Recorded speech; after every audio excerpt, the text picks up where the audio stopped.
Pictures, like by the way. I know. I got.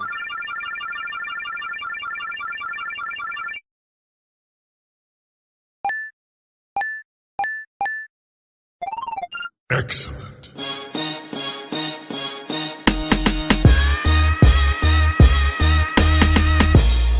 You don't know what you're doing.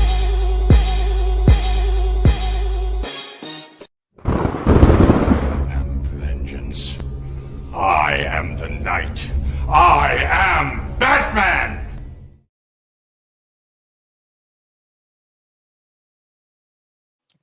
Welcome to an all-new episode of Much to Do About Nothing.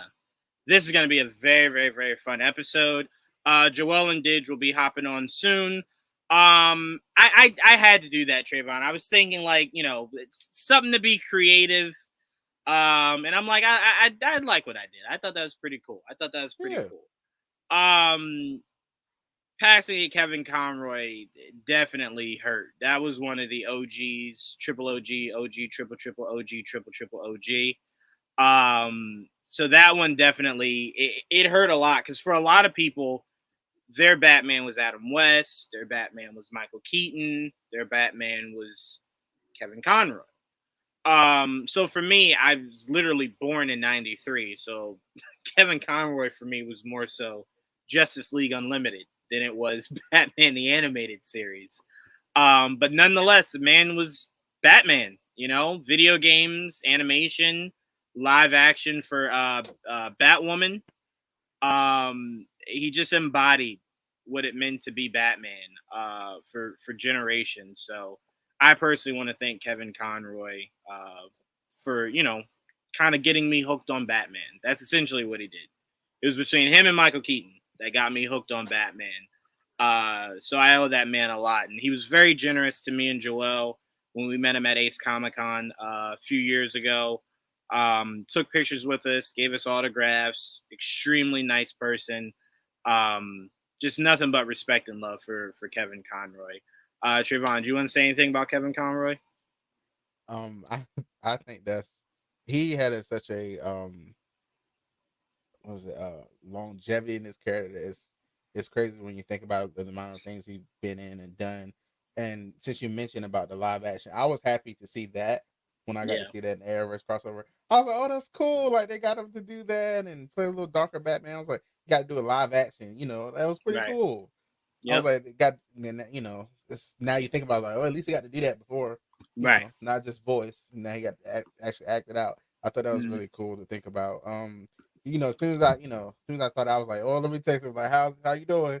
I was like, how you doing with this? You know, because this was me. That's how I was like, oh, Juwaan. Yeah, like, that's all gonna be. Yeah, man, that was. Doing. And it's so funny. No, I appreciate it when you contacted me because it definitely was rough to deal with. But everyone always gets mad at me when I say this. To me, I always base my memories off of what I legit remember, right? Not not everyone's. That was my Batman. So for me, right, when my favorite voice of Batman was Jason O'Mara from the New 52 animation. But I will never lie and say Kevin Conroy isn't the reason why I'm a fan of the Batman. Even just the games, you know, just the games. Even if you didn't watch the shows, you played the games, you know. Yeah. So I'm like, that man is imprinted somewhere in your love if you love Batman. And like you were saying, seeing him in Batwoman was so surreal because it's like, this is pretty freaking cool. Like this is really cool. So I loved everything about that. And again, it kind of goes to show you that you just don't know, man. Because like there was no one came out saying anything like, oh, Kevin's been sick or anything. It was kind of like Chadwick, to where it was like when you heard about it, you were just like, I'm sorry, what? Like, huh? You know, so you know, we kind of look at celebrities as these, nothing could ever happen to them, but you know, they're human, man. They're human. They go through ups and downs and sicknesses and whatnot, but it's a long lasting imprint that he has on the geek community. You know, his name will definitely live on forever. AJ, I don't know why you don't have your video on, but Kevin Conroy, what did he mean to you? He was everything. One of the greatest Batmans ever created. Mm-hmm. Batman animated series, all of that.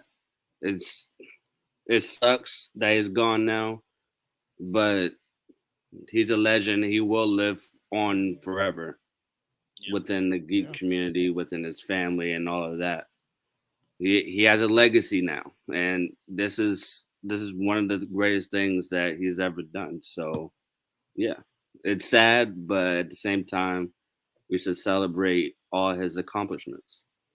Absolutely. And his range as Batman, dark in the animated series, a little lighter in Justice League Unlimited. Old as Bruce and Batman Beyond. That Batman gave us everything. The whole animated universe is thanks to that man's performance. Yeah. I'd even say a lot of the cartoons in the 90s should thank Batman the animated series, because if that flopped, I don't really know how Fox and them was writing checks to get more animated series if that didn't work. If Batman doesn't work, people usually start to freak out. Like, well, nothing else will work if that shit didn't work. So that man literally shaped not only a decade, but the entire institution of what it means to be Batman. So again, we thank you, Kevin Conroy, and we wanted to start this show off with just showing you some appreciation. All right, one more comment before we move on. As mostly being a DC fan, I thoroughly enjoyed.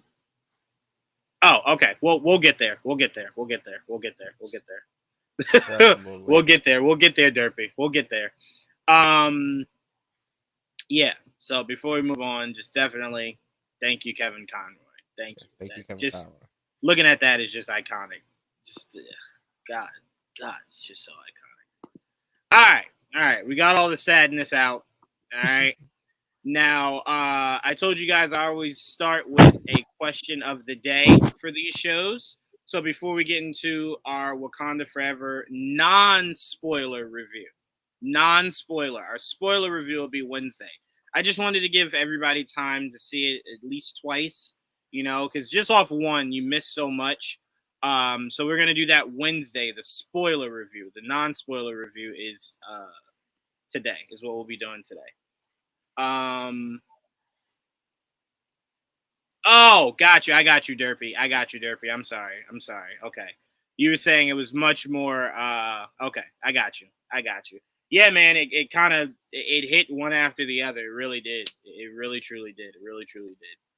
All right. So the question of the day is, when you were a kid, what was your go-to cartoon?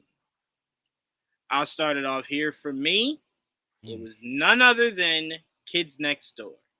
That was my shit.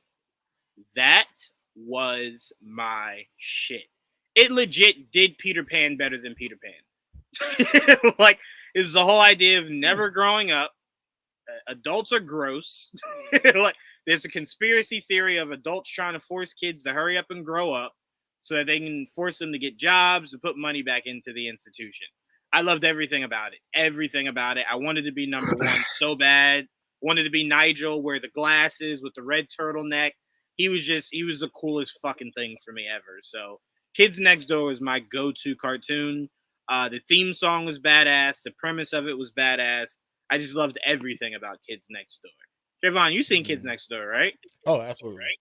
All right, you scared me for a second. I'm like, hold on now. I bet not be the only one here that knew about Kids Next Door. They were scandalous. them kids are something else. Okay. And what was them creepy ones where they had to fight sometimes? Where they were like a group together and they were like talking all together. Yep. I can't remember what they were called, but those were they were like the teenagers. They were like the teenagers that were like on the cusp of growing up. Yes, I know what you're talking about. They would always move in a group. Yeah. I know what you're talking about. What was your go-to cartoon, Trevon? It's funny, like, as soon as you said that, like, just one popped in my head, and I was like, maybe I should look up something else, but no, I'm just gonna say it.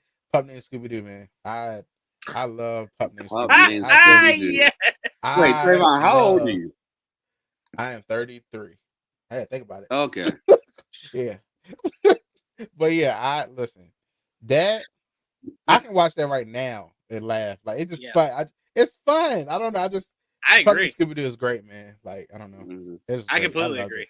Yeah, wish there was more of it. Wish there was a lot more of it. I have no disagreements. I will say though, Scooby Doo was just hitting for me. Yeah. Like whether it was the original pup named Scooby Doo, Scrappy Doo, it was just all hitting for me around that late 90s, early 2000s.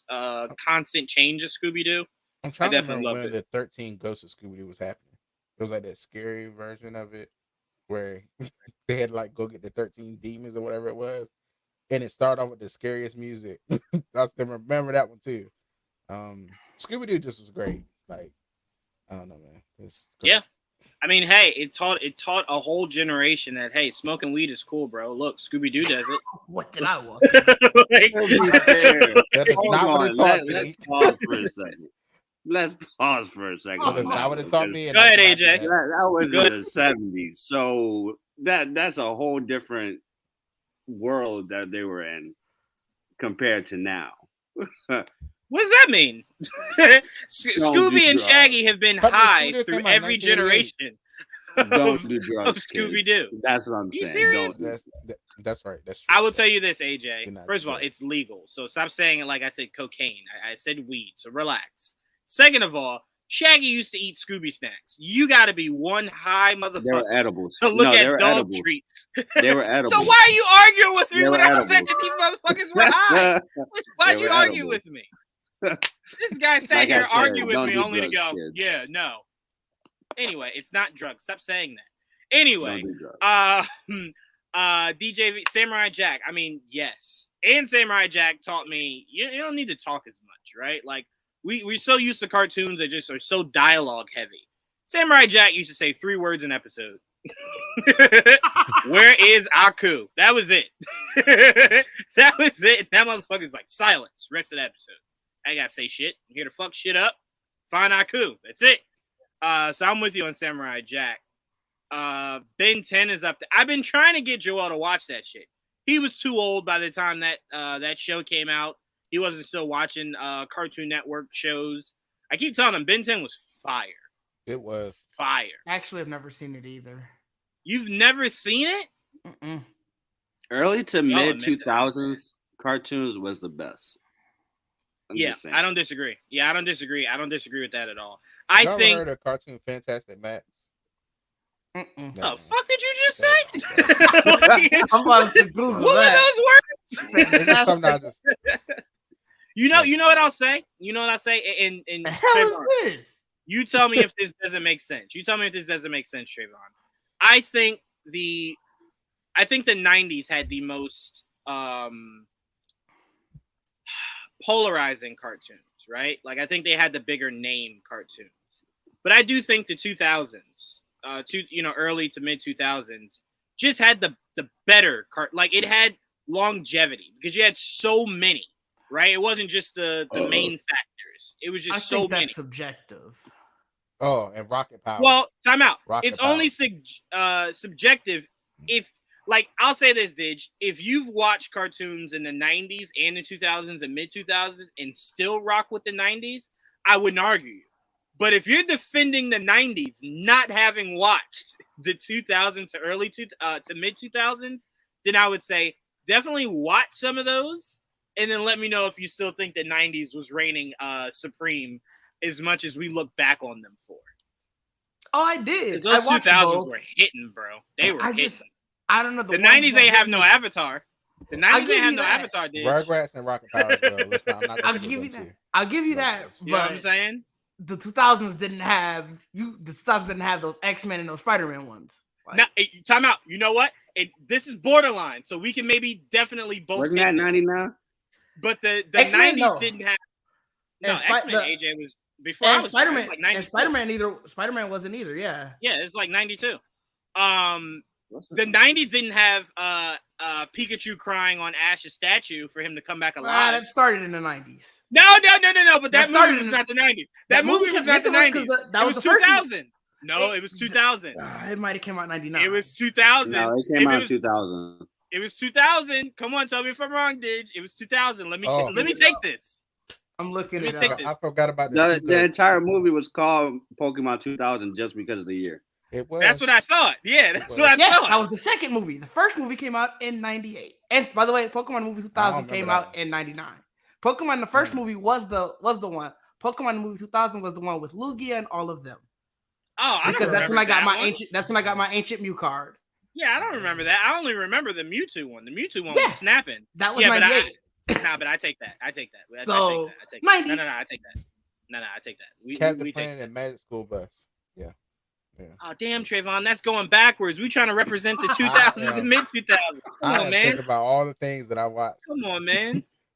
By the way, that teacher got away with putting them kids' lives in danger. You want to know why? Yes, she did. Because picture when those kids get home.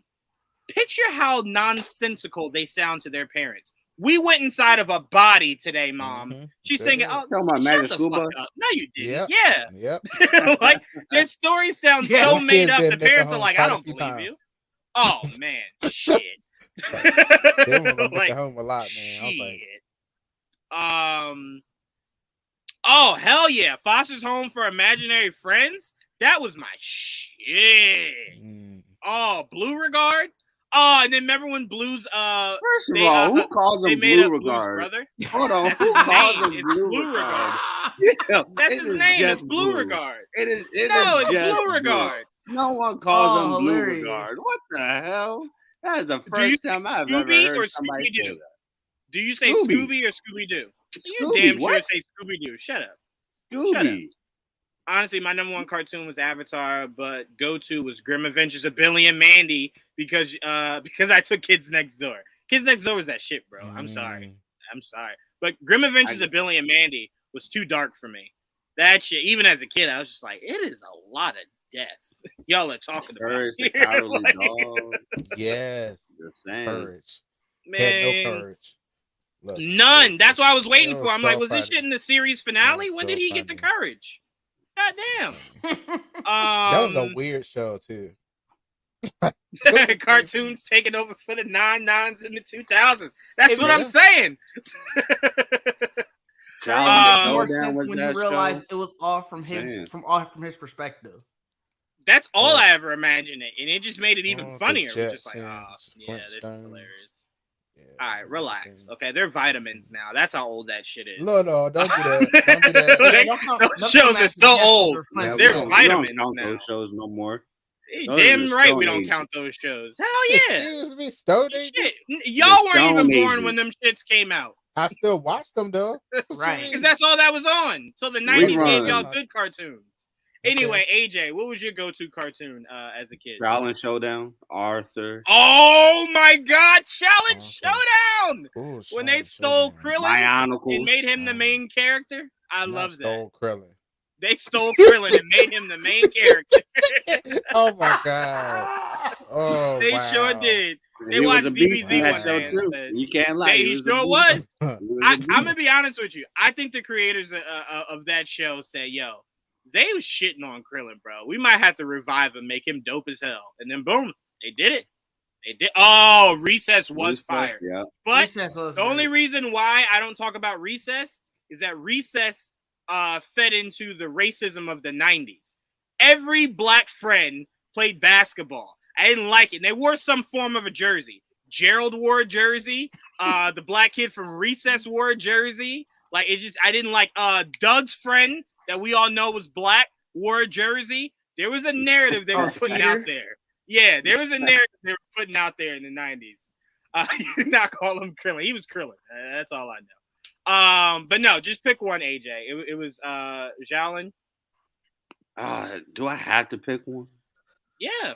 Fine, Jackie Chan Adventures. How about that? There we go. Jackie Chan. You don't know my fighty style. You don't know my fighty style. Oh man, that was the shit. Yeah, Jackie is a legend for that. Yeah, that doesn't get talked about enough. They should bring that back. What the fuck else is Jackie Chan doing? Bring that show back. Yeah, come on now, bring it back. So good. I like that you said that. Not a lot of people bring that show up. Not give his money to his kids. Need Uncle back, man. I need Uncle back. That stuff with me, man. Hey, Trevon. I hated that stuff with me. Trevon, Jackie Chan could have died 9 million different times in the movies he did stunts for. If I almost died as many times as he did, I damn sure ain't giving my money to my kids. You serious? Y'all better do a stunt, get your own money, do a flip, backflip. Look, you run the kids' worry, but give me your damn money. Okay. Nah, hell no. Y'all gonna have to earn that. You see this? I fell off that scaffolding myself. There was no rope, nothing. Almost died. Hell no. They just give it to you? Nah, you gotta earn that. Do some backflips or some shit. Every day I wake up and I say good morning. You just hit a backflip. I give you $1 each time you do it. Didge, what was your go-to cartoon as a kid? Oh God. I can't pick one. My gym I partner. don't even know what that is. I'm gonna go Hercules, the animated series. I watched that yesterday, and that's right on my mind. That animated series was great, and I just rewatched it yesterday, so that's fresh on my mind. What is it on? It was on Disney. Yeah, it was on Disney. It was after the movie. Yeah, that was when Disney ran out of ideas, so they were just like, hey, guys, come here. Important meeting. What animated movies did well? Oh, Lion King? All right, make it Timon and Pumbaa show. Oh, hold on. Lilo and Stitch, the series, was greatness. No. Greatness. No. I'm not saying that the shows were bad. I'm saying that they legit just said, we don't have any original concepts. Let's just recycle. Like, let's recycle it and just make it into Hercules. Hercules, the animated series, was great with it, and they had so many. They had, looking back at it, like I was rewatching it the other day. It's like they had so many stars come to that show, and they were just like, they were stars at the time, but I didn't realize it because I was still a kid. Like, they had so many major stars on that show. It was great. If Joel was here, he would have said gargoyles. So, yeah. Oh, I was just watching that last week too. Yeah, I'm telling y'all, Hollywood, y'all need to hurry up and make this movie. Gargoyles old as shit too. No, that was the 90s, bro. That was the 90s. That felt old. That was from the 90s. Yeah, that's from the 90s. AKA when I told you the 90s cartoons were great. Yeah, I said that. I said great. They were great. I just think the 2000s were better. Yeah, I won't argue. They were great. Yeah. Oh, DJ V, you want to know why I won't give credit to Duck Dodgers? Is because if I'm giving credit to a duck, right? Can you guess what duck I would give credit to? Come on, let's see it. You goddamn right, AJ. Darkwing Duck, aka Duck Batman. The legend of all legends. The only person. Yes. The real Batman. Darkwing. Yes. It was Batman before Batman. He wasn't. Real monsters. He wasn't, but okay. But yeah, Darkwing Duck was everything. And he had a great theme. Our Real Monsters was great. Yeah. Our Real Monsters. Yeah, I'll give you that. All right, that was our question of the day. I wanted to start us off with some fun after wait. Oh. Get on here. I thought Jamie said I hope the stream went well. And I'm like, we just started, but okay. Join Jamie. Let's get dangerous. Darkwing Duck. Yeah, that was that shit. Right. Oh, you know what? One of these days we're gonna have to go through what cartoon had the best theme song. Kim Possible by far. I slapped both sides of you, goddammit. Kim don't disagree. Hell no, the best theme song? Yeah, that's a wild statement. Pokemon exists, and you want me to give it to Kim Possible? Yeah, Darkwing Ducks is better than Kim Possible. Okay, I agree with that. The Proud Family is up there. Hold on. Nah. The Proud Family is not better than Kim Possible. Yes, it is. I think you're underestimating Kim Possible. That shit hit. Oh, come on. That shit really did. I remember, but it's definitely better than that's it's definitely better than Teen Titans. Teen Titans was better. Better than what? Kim Possible? All of it. Every single one. All right. We're gonna move on. You won. How did you just already discredit yourself? Like, that's what I'm saying. AJ's won. I just looked down. Oh yeah, Teen Titans. DuckTales. No, but I will say that Kim Possible theme does slap, but the best ever? No, definitely not the best ever. It's not even the best of its generation. So I'm not giving it that. It's top 5. I'll give you that for sure. For the 2000s, it's top 5. But number 1? No. I don't even remember the Samurai Jack. We'll have to create a list. Yeah, we'll make an episode of that. I don't remember the Samurai Jack theme song. Oh, yes, I do. Yes, I do. Jack. Samurai Jack. Yeah, I remember that shit. Yeah, it didn't really hit like that. It didn't really hit like that. The opening to it hit harder, where he was kind of giving the whole history of how he ended up where he's at. And then when the beat drops, it's like, yeah, I'm done. You can just skip intro. Rocket Power in my head right now. Oh, Rocket Power was that shit. Rocket Power was nice. Time out. We gonna sleep on Danny Phantom? Like Danny Phantom wasn't bringing that fire? Okay. Come on now. That show is gone too soon. Come on, that Danny Phantom was hitting that shit real quick, yo. I might have to give it to Danny Phantom over Kim Possible. Scooby Doo is fire too. Wait, which one?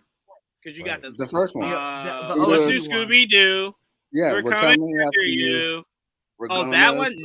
That mystery. Yes. What? God. And that shit ain't better than Rugrats. Fuck you talking about? Nah, I'll still give it to Scooby Doo on that one. Nah, Rugrats didn't even have words in its theme song, and that shit was hitting. And come on, all right, last one, DIdge, and I know you got to agree with this, and then we're gonna move on. None of this shit beats SpongeBob SquarePants. Oh no, you lost. What? You think there's something better than SpongeBob? That theme song annoys me. It always did. Hell nah. It always did. Nah, hell nah. Fairly Odd Parents? Come on now. Okay, we talking jingles. That one was cool. Yeah, we talking jingles. We talking real jingles out here, dog. All right. This is gonna be a question of the day for another episode where we're gonna talk best cartoon theme song. Give y'all time to, put a list together. You never know when I'm gonna pop this question out. Y'all not gonna like my list, though. But it's definitely Dragon Ball Z. So we can just end it on that. It's Dragon Ball Z. Oh, if we're talking anime, there's so many great anime theme songs. Like, ain't nothing better than Dragon Ball Z. One Piece. There's Man, so One Piece many. ain't got no songs. There are so many anime. I'm gonna send you the link. I'm gonna send you the link of it. One Piece. We're trying to float. One Piece. We're in a boat, right? That's the song. No, it's not. Fuck out of here. No, All right, let's move on. Let's get into our non-spoiler Wakanda Forever review. DIdge, right now it's sitting at what? Around 800 milli? Probably by next week. It's at 331 right now. Damn, why did I go so high? Was I just projecting? Yeah, probably next week. By the time we talk about this next week, right? We really break it down. It'll be at that. Is it open everywhere? It's gonna hit a Billy. It won't be in China. Black Adam and Black Panther won't do China. Yeah. Which, by the way, the scene that they're rebelling against is the smallest scene ever. I'm like, y'all gotta relax, dog. It was like kiss on the forehead. Okay. You don't know what scene it is. It was the only. It was the only scene in the entire movie. I don't. I'm saying which one they're not doing it for. Like, we'll definitely break it down together Wednesday. But they definitely on some shit for that. Oh, Joel. All right. Before we go into our review, your go-to cartoon as a kid. I had so many. Are you kidding? Pick one. Pick one. Go to? Yep. Like what capacity? Like if you any cartoon, if you want to go anime, whatever. But it's think of it like this: it's one that if somebody said this is all you could watch for the rest of your life. Well, I can't do that with anything. I know you can't. I cannot watch one thing my whole life. I'll fucking die. I'm sick. What was your favorite? What was your most favorite then? It was Batman. Batman. Okay. All right. You and DIdge missed the. I did a little something at the beginning of the episode for Kevin Conroy in the intro. You guys gotta go back and watch it. It's pretty cool. Batman anime series, definitely. Batman anime series. All right, and look, just to kind of get you in the spirit of where we're heading to, Joel, we're not going to stay on this. We're moving right into our non-spoiler Wakanda Forever review. But AJ did say that the 2000 cartoons were head over heels better than the 90s. That's what AJ said. But all right, we're going to move into Wakanda Forever non-spoiler review. Y'all like I just lie, like for no reason too, right? I didn't even need to say anything. But no, AJ said that, so you should hate him, Joel. But anyway, all right, let's move on. Okay. Let's move on. Oh, wait. This is not a spoiler, but this was a pretty dope scene that happened in the movie. Black Adam holds up the rock and Namor throws up the Kamehameha. We're gonna stop doing this because stop. We enjoy it. Okay. But no. Alone. So Wakanda Forever right now has been getting great reviews. It's doing really good at the box office right now. I thought this was, and shout out to Cheo who had this analogy, but Cheo approached this movie as the Godfather 2 of the trilogy, right? So for a lot of people that watch that sequel, because there's only 2 movies that exist for Godfather, it was really difficult to decide what was better, 1 or 2. You know, a lot of people go 2, a lot of people go 1, but for me, Wakanda Forever was definitively better than the first. Yeah, and I believe it was better than the first because it was allowed to take bigger swings than the first one was. And that's not an indictment on the first one. It's just, you know, when you look back and watch Spider-Man 1, Spider-Man 2, they were able to do a lot more ambitious shit with Spider-Man 2 than they were with the first one, right? It's not an indictment on the first one. That's a classic, but 2 was just better, right? It's just better. But for me, I loved everything about it. I loved the dialogue. I loved the story. I loved the culture. Because to represent Hispanic culture, I thought was beautiful. You know, on top of, you know, furthering the beautiful Black culture that the first one set up. But for me, I really did think Ryan Coogler had a tough task trying to put together a story that not only was a successor to the first one, but also was giving us a whole new lineage, right? Like a whole new arc in the middle of your story, really. Like, that's not easy to do. So for me, I loved it. I thought it was great. I saw it twice. So it wasn't just, this isn't just me off the hype of just seeing it the one time. I saw it twice, and man, was it even better the second time?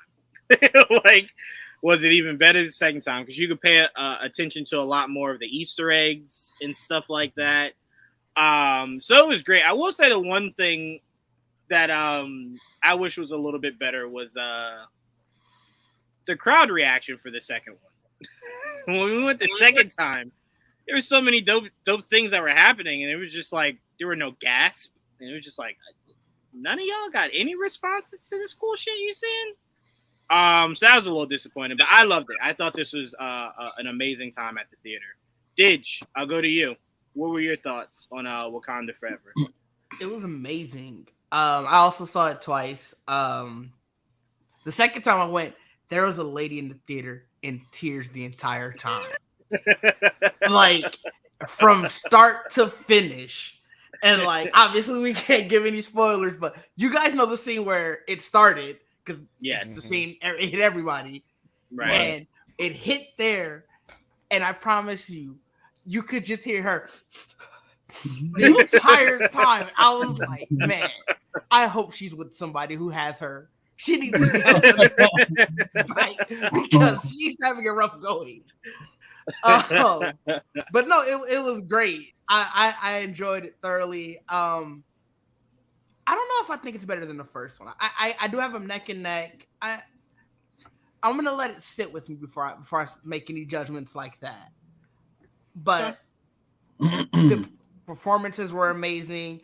They were definitely out to make you cry. So while she was crying the entire time, I was like, I get it. I understand. Right. So it's one of those ones, like I said, I know for sure I'm gonna go see again probably. And like I was telling you earlier, it's getting out people who they don't even like comic book movies. Like, my mom's going to see it. She doesn't like comic book movies, but she heard it's that good, and she's gonna go support Angela Bassett. But you know, that's just Black celebrity for you. You know, it's Black girl magic. You know, right? You know how that is. Yeah, you know how that is. No, it's great. No, I mean, I definitely respect you having them neck to neck, and that's why I said Cheo was brilliant by comparing it to Godfather 2, because like I said, a lot of people have Godfather 1 and 2 literally just neck to neck. Like, whatever the day is, you can go either or. But again, like I said, I just loved how much bigger this was than the first one. The villain, sorry, Cheo said we gotta stop calling him that. The anti-hero of this film. Antagonist. Right, there you go. Of this movie, I just enjoyed more throughout than I did the finality of the first one. And hey, they heard y'all. They heard y'all when y'all was shitting on them about CGI. They heard y'all. And they said, I got y'all. We're going to get this done for y'all. And they looked great. They really did their thing on this one. So shout out to Nate and Ryan for that. But yeah, no, I understand where you're coming from, DIdge, where it's maybe too soon to just automatically crown it. I get you. I definitely get you. All right, Trevon, what are your thoughts on Wakanda Forever? It was amazing. It's oh man, like I gotta see it. I'm seeing it again, I think tomorrow. But third time? this will be my second, and then I'll see it again in IMAX. But yeah, so it'll be my this at least three. Probably more than that, but at least three. Yeah, what an amazing job he did with this movie, with all of them, like what they did, because I was like, how are they gonna do this? And they did it. Like, they did a great job. I can't wait till we get to the spoiler. I can't really talk about it, but it's really like great feat, great, like everybody did a great job. It explains everything, it gives you good twists, it's fun, like it's good, like it gives you all the emotions.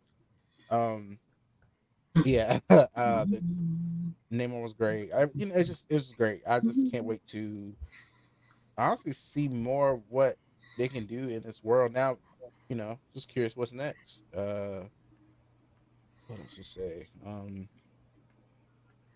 don't know. It's for me. It's knocking it. For me, it's knocking it in Infinity War and Winter Soldier for me. So those are my two. It's knocking at those for me. Yeah, I haven't even thought full MCU rank. I just thought, just comparing it to its other half. I haven't even given it thought for the entire MCU. It's knocking it down. It's funny, Trevon? You'll appreciate this probably more so than anybody else.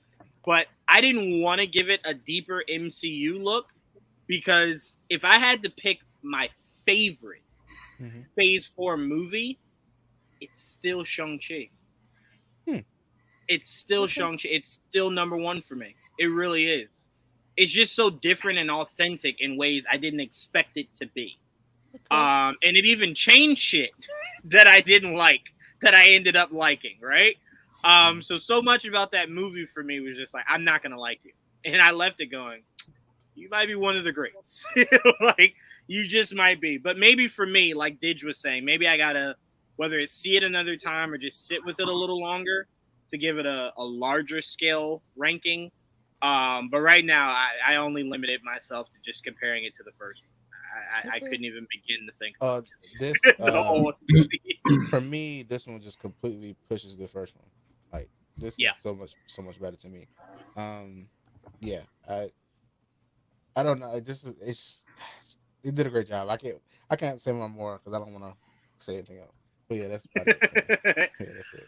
I will say, for like DIdge was saying, for people that aren't fans of comic books or whatever, what it does that I think is so brilliant is if you are a comic book fan, it attacks you as a person and as a comic book fan. So like it appeals to both, right? Yeah, so if you're not a comic book fan, it just appeals to you as a human, you as a person, right? So for me, it's a rarity to be able to do that with comic book movies, right? I think the closest thing I think we've had in recent memory is No Way Home. In the way No Way Home was able to attack you as a person, and then as a comic, and the comic book fan part of that was just wild. And the post credit, I know we can't get into it, is genius because of what it symbolizes. Yes, and we won't get into it, but it squashes the narrative I've wanted for forever. It throws that right in the garbage, which I appreciate, because now it's just something I just never have to ever think about again. It just is never in my head anymore. But Joel, Wakanda Forever. I know you were crying. Joel hugged me 3 times during the movie. Wait, are you saying no to the crying or to the hugging? Which one? Damn it. You at least could have given me the hugging part. Anyway, what were your non-spoiler thoughts, Joel, on Wakanda Forever? I'm not gonna lie. I did tear up a lot throughout the movie. Playing full out cry. I didn't see many, but there were, not saying that others didn't. There was a lot of parts to do that too. They made sure to nail that too. You're like, remember, he's not here anymore. That hurt. They have that. It's crazy. Oh wait, hit me like that to the very Home. end. Wait, really quickly, Joel, before I pass it right back to you. One thing I loved about us seeing it Thursday, where, you know, it's the massive Geek crowd, is that beginning 10 minutes, you could hear a pin drop in that theater. There was not a word said. No one said a word. Well, outside of that one guy that was like, oh, if you're going to have your phone on, turn the light down. It's like, you ruined it, motherfucker. It's like everybody else is so quiet. But like, everyone, I felt as though everyone in that moment was kind of just like, we all get it. Like, we all get it. Shut up. And you know what I'm saying? Like, this isn't the time for that. So I thought that was great, but I'm sorry. Go ahead, Joel. No, that whole movie was very emotional, considering, you know, it was real. You know, that's why it hurt more. I mean, even if it was if it was a storyline, right, it would still hit hard. But not as hard as the fact that that's like, he's not coming back. Like, you know what I mean? That's the worst. That hurts a lot. Right. But that's why like the post-credit scene, without giving anything away, hit hard. So hard where you're like, motherfucker. That's when I choked up so hard. Like, yeah. That's when you know what's even crazier? Twice. Both times it got me. I just read Nate Moore's interview with Collider, where he was saying a version of that was going to exist even with Chadwick still alive. I like that.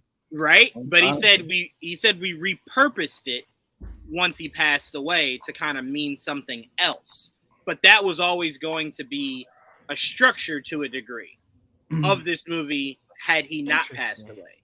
And when you think of it like that, you think of how much more that would have hit if he comes out, right? That moment, and you're just like, oh no, oh, take my soul, no, God, this is too much. But no, it's crazy that you say that, Joel, because I think that hit me more than anything in that movie. Is because it was supposed to kind of just be like a hug to the audience, but it's like, this is too soon for me. Don't hug me. I need to cry for a little bit. Like, need to sit with these emotions. But no, I think it was just, damn, man, to be able to structure this the way he did was fucking insane. Did you have anything else to add, Joel? No, it was a great movie regardless. I think regardless, it was a great, it was, I know with so many people that it was easy to doubt, like, it was even going to come out in November. And like, for them to come out and bring it still at the end of the day, and you put all the garbage and all the baggage that came with it to the side, like in honor of Chadwick. Yep. It was still great time at the movies, and it was all emotional, and it was a journey. It was good, but it was a good movie at the end of the day, you know. And can we agree? No, would you say, DIdge? Agree on No, I was just thinking it definitely was a journey. Oh, for damn sure. Yeah, for damn sure. And I can say, Joel, we did take a lot of joy in seeing that the people did not get what some of the people wanted out of that movie. They had to face some realities. Yes, exactly. They had to face some realities. You have to eat some shit, because at the end of the day, some of your crazy ass requests were not gonna happen anyway. Just happy it played out the way it did. Yes, it did. And I don't have a preference. 1, 2. I don't care to put the two against each other. So it's like, it was it's another great chapter in the MCU for me. Oh yeah, no, and like I said, it's definitely not that, because like I said, I view it the same way I do Spider-Man 1 and 2. Spider-Man 1 is all-time great. but there's another. There's like 3 of them. Which level. Spider-Man are you talking about? Right. When I say Spider-Man, you gotta know that I'm talking OG, because for Tom Holland, to me, all of those are one big gumbo of all-time great. There is no one that I think is transcendently better than the other. They all complement each other so well. The problem with the original trilogy is that third movie happened. That kind of made me look at the whole. It's like, oof. Not gonna lie, hot take. I like the third one. That is a very hot take. I like that. Did you got a fire extinguisher to put out that heat? Whoa. Was not Oh, wait. expecting that. Wait, AJ, you should be a little offended. You supposed to be hot take AJ. You let DIdge come in here and He drop got a hot that. take He like got that? that one. He got that one. I don't He think got you it. can get any hotter You than can keep that. that. I don't think I can. I don't think I can. I mean, unless you come out and go, Mark Wahlberg being added to Transformers was the best idea ever. Like, unless you say some shit like that. But AJ, end this off, man. What were your non-spoiler thoughts on Wakanda Forever? I loved it. I loved everything about this movie. From the performances, Angela Bassett, greatness. That, oh my God. I want to talk about it. Anyway, her performance was great. Everybody's performance was great. I love that Letitia Wright brought everything to this role, and up to her game from the first movie. I really love that. So the antagonist, as we should put it, was great. On power Killmonger. I love Namor as a whole. He was just a great character. He was very intense, as he should be. It was just perfectly illustrated within the movie. So yeah, I really enjoyed this movie. Yeah. And I will definitely add to what AJ just said about Namor. If you thought that they weren't going to give him his charm of "I could take your girl and ain't shit you could do about it," they embrace it in this movie. That's for damn sure. They embrace it. He'll take all your girls, and there's nothing you can do about it. The men too. Not a damn thing. Forward. Hell, Trevon, if that's what he chooses, your man too. Namor is the type to pop up, and the guy just goes, "I didn't even know I thought this way," but yeah, like sexy as shit. All right, but no, Namor I thought was almost I think he was a carbon copy of what we know him to be from the comics. I don't think they drastically changed anything. Changes to that origin. Oh, they were. Oh man. Magnifico. Can't complain, honestly. It was really well done. And I will say this for anyone out there who has not seen it yet, one thing to really get you hype, if what we said so far isn't enough, there are so many surprises in this movie. Some of them you didn't even expect. Like, it'll truly catch you off guard. Like, you'll go, I'm sorry. What? Did that just fucking happen? They say that? Huh. I'm like, huh. I will say there were a lot of gasps when we saw it Thursday nights. Oh, what the fuck? Like, you just hear murmurs. What the fuck? Did they do that? So please go see it on the biggest screen possible. Biggest screen possible. And go enjoy yourself. I promise you. Go enjoy yourself. To the GZ, yeah. All right.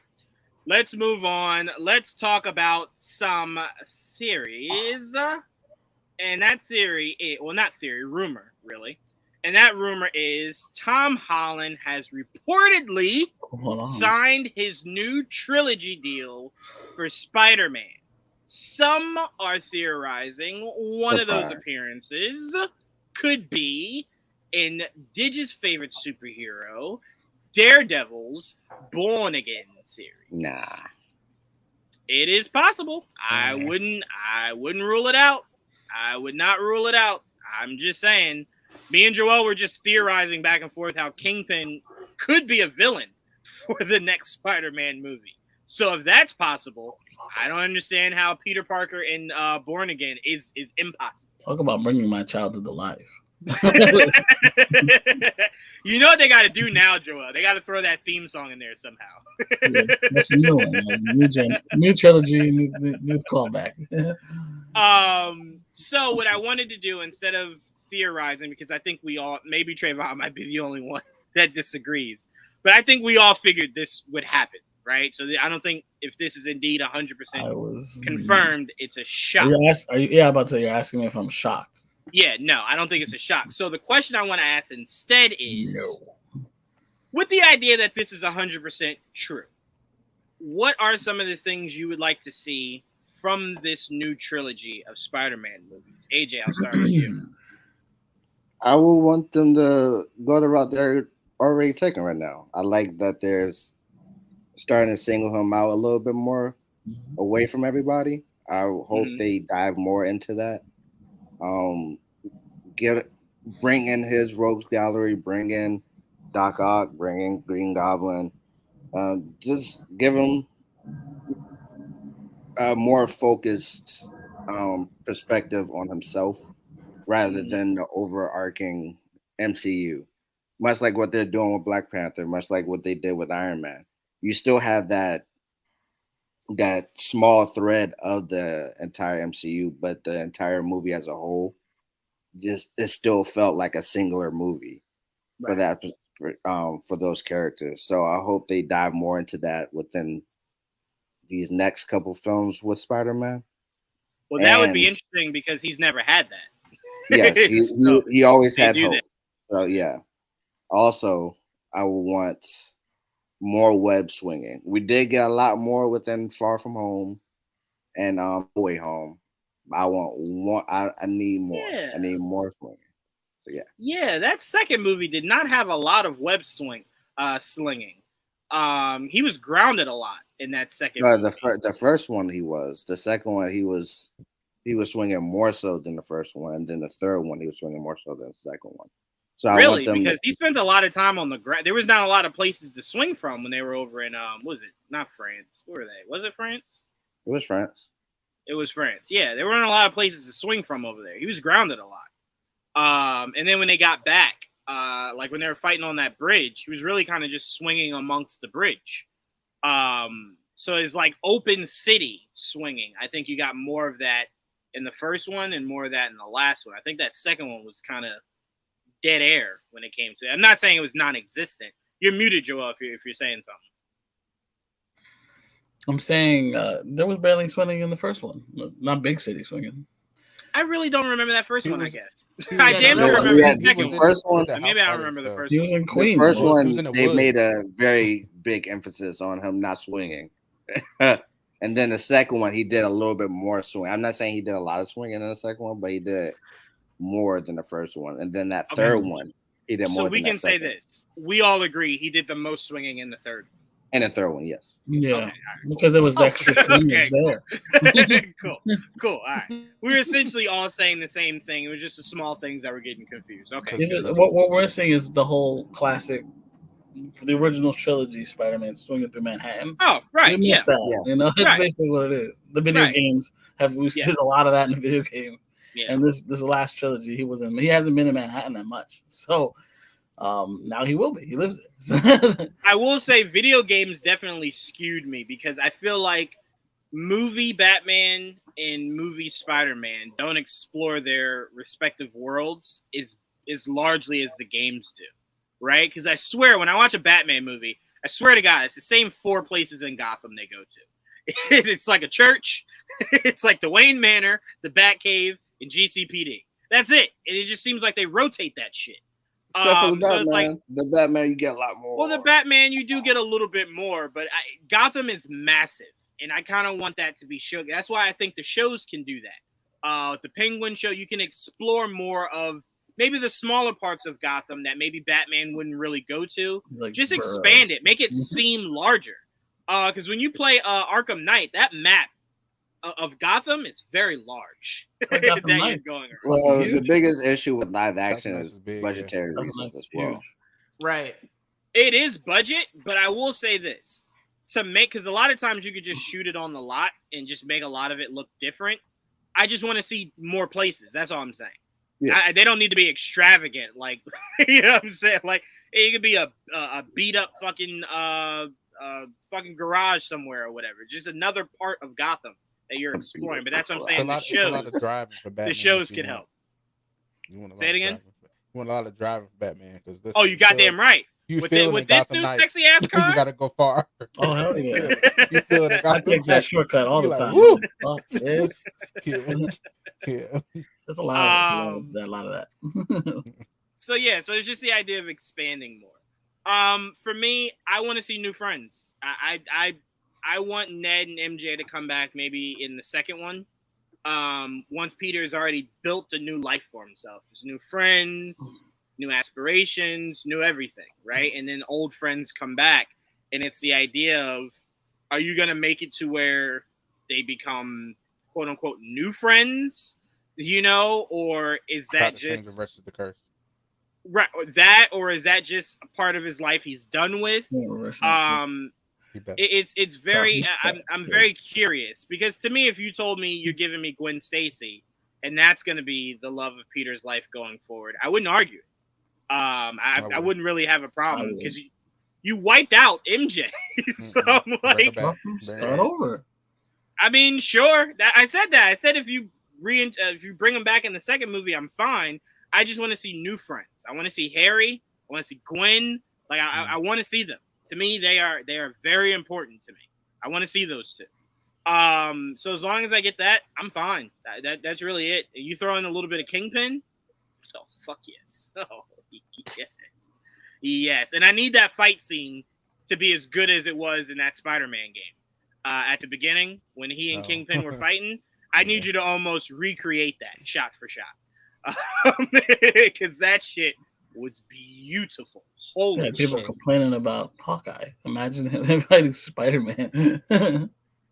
Well, to me, it makes more sense fighting Spider-Man. If you're going to actually make Kingpin the indestructible Kingpin he's supposed to be, fighting two people with bow and arrows is kind of like, well... I'm just saying, they were complaining how he was indestructible against a girl. Like, so imagine Spider-Man. Oh, girl, what you mean? You got hit by a car, blown up? That's what I'm saying, but like... Yeah, that's how he's supposed to be, though. To me, I'm like, people got angry, and I'm like, but that's accurate. Like, that's what he was always supposed to be.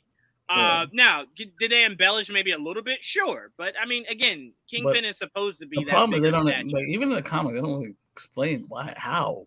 No, not at all. Fucking strong. Oh, by the way, I'm glad you said that. When we go off air, remind me to tell you about Nate Moore did explain the strength of the people of Talokan. He mentioned it. Yes. No, in that interview in Collider, full out explains. Yeah. So remind me to tell you guys afterwards. But no, for me, you give me King. Like it's pretty. Yeah. I feel like it's pretty evident. Yeah. I tell you what. After we're done, I want you to tell me what you think it is, and then I'll tell you what he said, and we'll see if it exactly lines up. Okay. Right. I think it might. I think a little bit of what he said you might go, oh, interesting. But no, for me, you give me Kingpin, you give me Harry Osborn, you give me Gwen. I'm a happy camper. And more Jonah Jameson.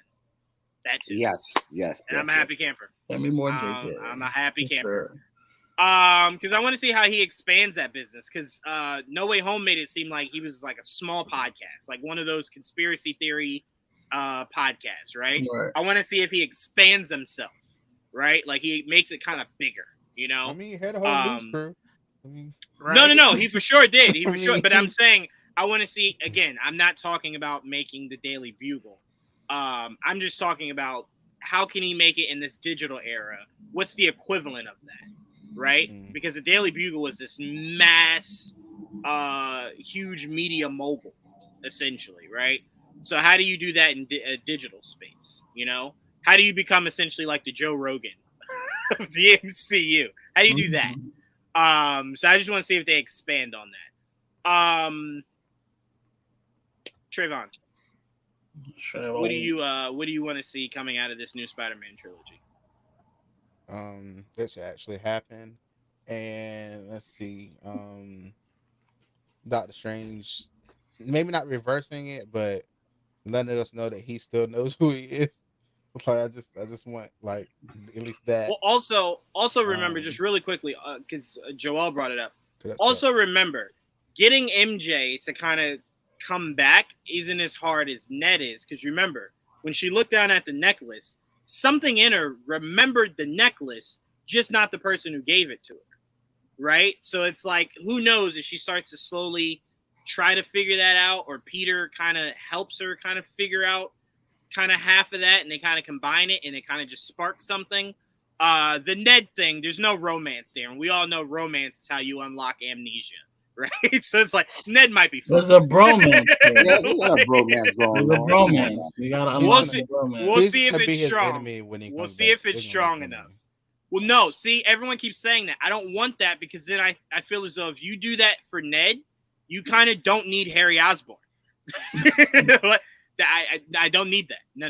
Let Ned still be the normal, nice best friend, and let Harry Osborn do all that crazy psycho shit. You know what I'm saying? To me, just do that. Do that. But yeah, so I just want to throw that in there, Trevon, that instead of Doctor Strange interfering at all, they always say love charts the true path. So, love could spark it. Okay. Take it away, Trevon. I get y'all want y'all, loner Spider-Man and stuff, but I enjoy him being mixed in the MCU. So I do too. They're gonna have to really sell me on this new trilogy or whatever it's gonna be for me to like it, because I like when they're connected, not when they're separated. So no, I don't think any of us want him to be separated. I think what we want is more a solo focus, right? So instead of Spider-Man driving a Avengers narrative, right? It's just Peter worrying about New York. That's it. Just my little nest egg. Not saying that you can't have friendly neighborhood Spider-Man for a little bit. Right. Not saying that Derek street level or whatever. We're not saying that. I don't think any of us are saying that. We would love that, but I don't want him to stop being an Avenger. More singular. We just want the focus to kind of hone in to where it's more singular, to where he's not worried about like, I gotta impress the Avengers. I'm the new face of the Avengers. I'm trying to be Tony Stark. Like none of that. You're just worried about your little nest egg here. That's it. That's all we're saying. So it's not the idea that we want to wipe away what the 3 movies did. But again, Spider-Man was somebody that very much kind of fought within his nook. Yeah. And the MCU kind of made him bigger than his nook. So that's why when he said at the end of the first movie, I just want to be the friendly neighborhood Spider-Man. At that point, you were in too deep for that to ever truly be a narrative of those first 3 movies. But now the way that third movie ends, you truly can be your own guy, right? Mm-hmm. You can be your own guy who still knocks on Doctor Strange's door when you need help, or you know what I'm saying, or whatever. Because remember, the Avengers know Spider-Man, do not know Peter Parker. Yeah. So it's not like he's separated from the Avengers. They just don't know who. Yeah, that was a spell. They know Spider-Man. They know Spider-Man, just not Peter Parker. Yeah, it all made them not remember Peter Parker. Right, that was it. Multiverse Madness. They talk about Spider-Man. Right. Remember talking about Spider-Man. He just didn't. There's no memory of Peter. That was the only thing. Remember, she was asking him like, "Do the webs come out of his butt?" Remember? No, I don't think that conversation happened. Right. I don't think the webs come out of his butt. I don't think so. So no, I don't think anyone's saying that, Trevon. I think we're all in agreement with you that we want it to still feel part of the bigger arc, right? But we don't need you to drive Avenger stories through Spider-Man movies anymore. That shouldn't be the thing anymore. See, I guess with me, this has been my stance all the time with these movies. I felt the same way about Guardians when they felt separated. I was like, when they're gonna get to meet everybody else. So like even with at the end of Shang-Chi when Wong showed up, I got really excited about that. I was like, yeah, good, get in there. So that's me. I like that. So when they, but that's what we're saying at the end of this, I was like, oh shit. But they didn't separate them. So what we're saying is we want 3 Spider-Man movies that are like Shang-Chi, to where it's very isolated, but then you get the cool thing of Wong showing up. And then it reminds you, oh, yeah, that's right. Yeah, Spider-Man isn't a... That's all we're saying. We're just saying in the flow of the movie, we don't need Avengers flowing in and out because we got that already. Now we need to get to who Spider-Man really is, who's the guy who's, when his back is against the wall, he fights his way out of that shit, right? There is no other Spider-Man to help. There is no, I'm calling Iron Man. There's none of that. It's just me. I got to handle this shit. And besides, all the connection that you want will be there when Miles pops up. It'll be him and Miles. There you go. What's better than that? He and Miles. Will you take that? We'll see. I'm right now. I'm kind of cool on this. I'm kind of cool in the Spider-Man trilogy, whatever, until I see what they do. Right now, I'm just not very hype on it. Like, whatever. It comes. It doesn't. I don't care. Right now with his character. So remember, he doesn't fly, so True. he's not going to There's be nothing to do with it. There's No nothing. magic either. I liked him when he was Base character. That's all. So. Wait, No okay. bio. Let me just say this, and I'm gonna pass it to DIdge. I get what you're saying, but you're using the wrong word. You keep saying you liked him when he was connected. He's still connected. He's not out of the MCU.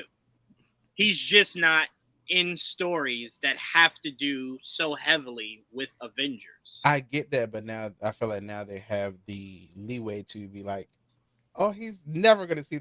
I want to see what they do. Never is a very strong word. We'll see. In this Also- fight, they're still in the same universe, so Right, that's if what I was about to you feel like say. a big Sony's threat not happens- taking him away. We'll see. I'll see when we get to Trayvon, What?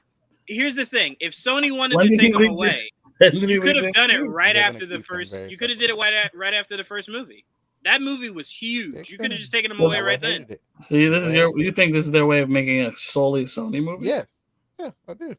They're gonna Wow, figure it out. that's dark. No, there's just too much money. They get so much money from this deal when they let it be in the MCU.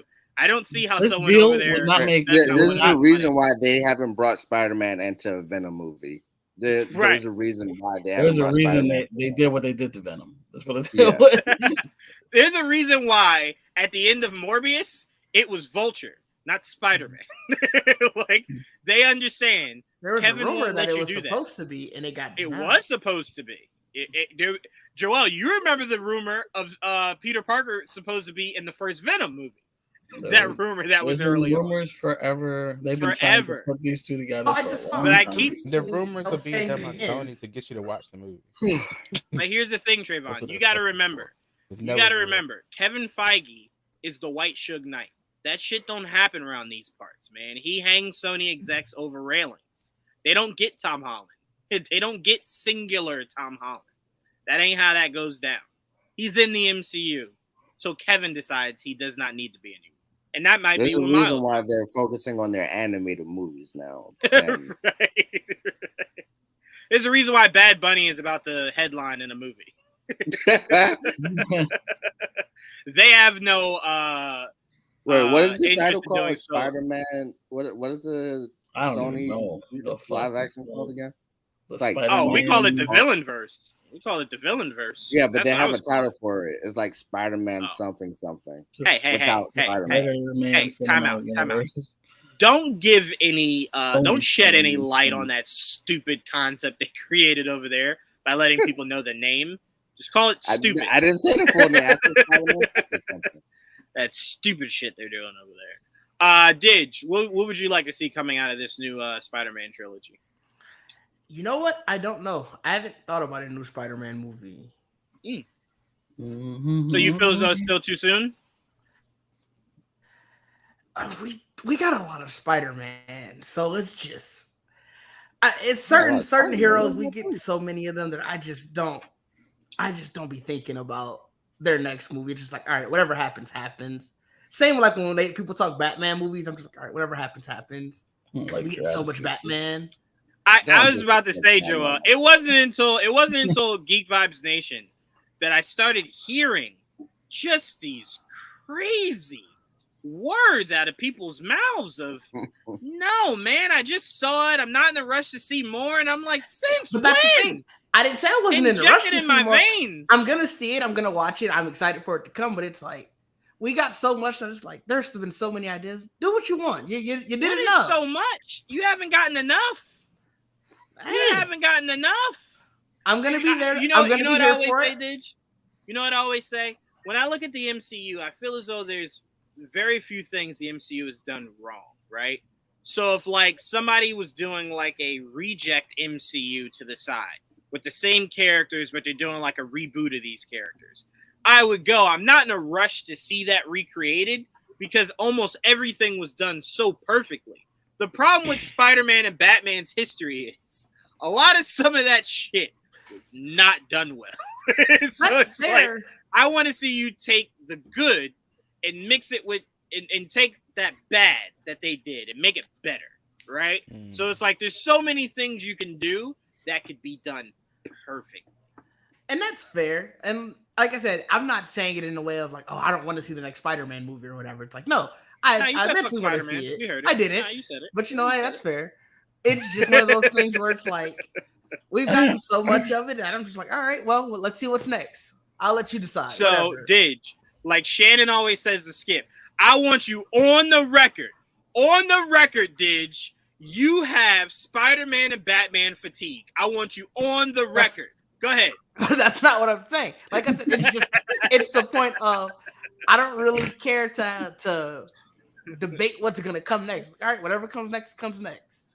I got you. And Feige, you trust, right? Honestly, I guess in a way, yeah, because it's like, all right, you probably do. You seem like you got this going pretty well. I hope they put keep at it. My Little Pony in this movie.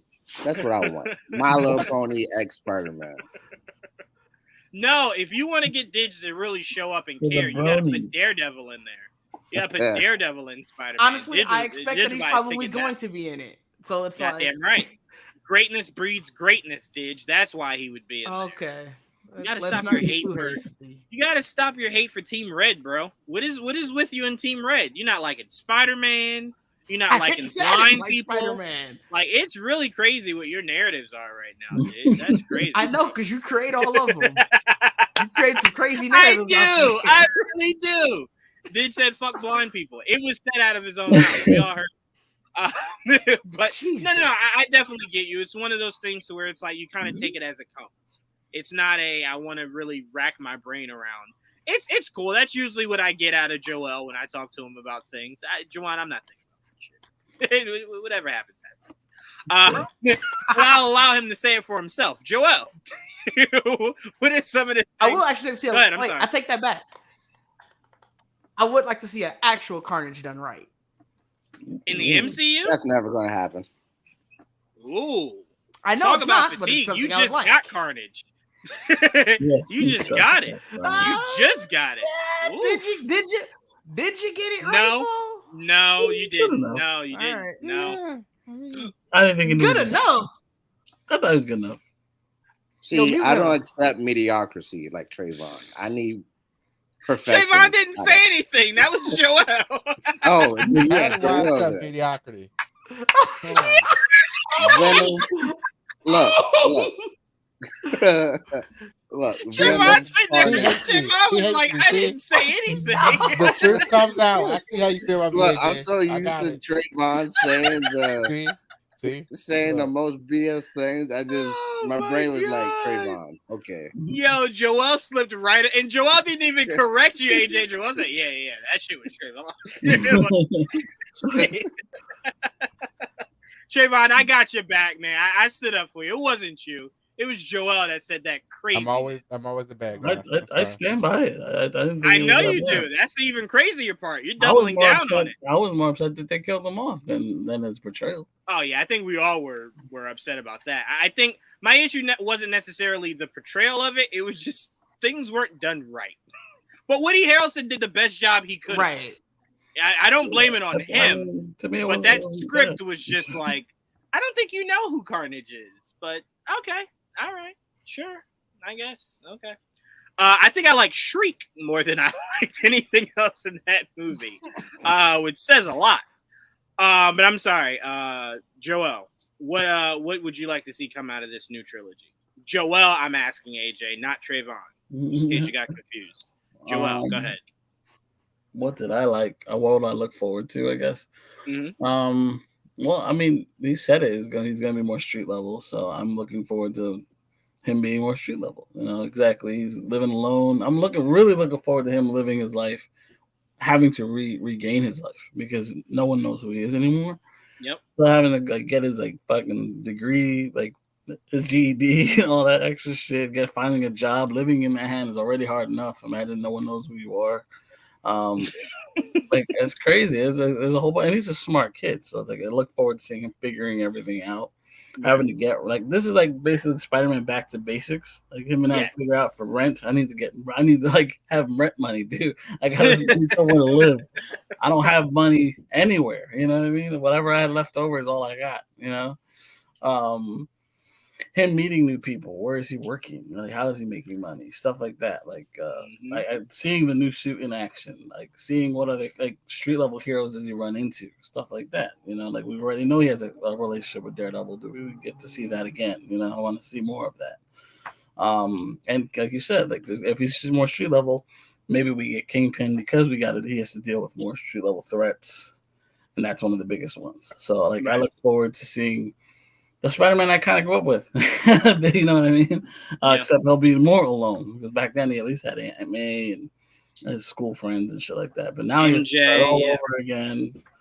Yeah, I mean there was a long part where she was gone. Like there was, but it was always replaced with somebody. It was always replaced with somebody. He wasn't no Gwen in that cartoon, so it was weird. Yeah, there was no. There was Gwen. Who did? She was blonde, but she wasn't Gwen. I don't know who the fuck that was. Got her name. Maybe it was Liz, because who did he throw off the bridge? Liz, was it MJ? Liz was with Harry. And no, MJ fell off the bridge. Yeah, it was MJ. Okay, but that's she didn't die. She disappeared. Right, she disappeared. You know what I mean? Yeah. He had a lot of crazy ass storylines. Remember when MJ was being stalked by Hydro Man? Yeah, she was a water clown. Yeah. Fuck. There was so much about that show. Like y'all ran out of ideas. It's okay to say it though. It's okay. You can end it. No, I think we all in agreement of, you know, we think greatness will come from it. I think the biggest thing that you said, Joel, that I'm waiting to see how they play it out is people in California knew who Daredevil was. I'm very curious how big he is in New York. Yeah, you know, local legend, right? Well, She-Hulk didn't know, right?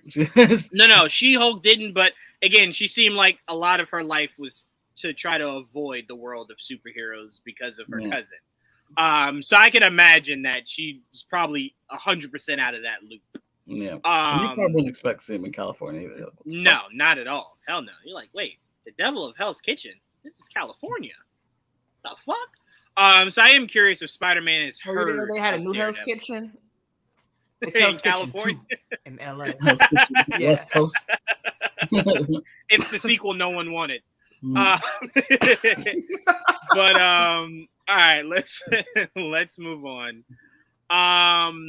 David /Slinger #slinging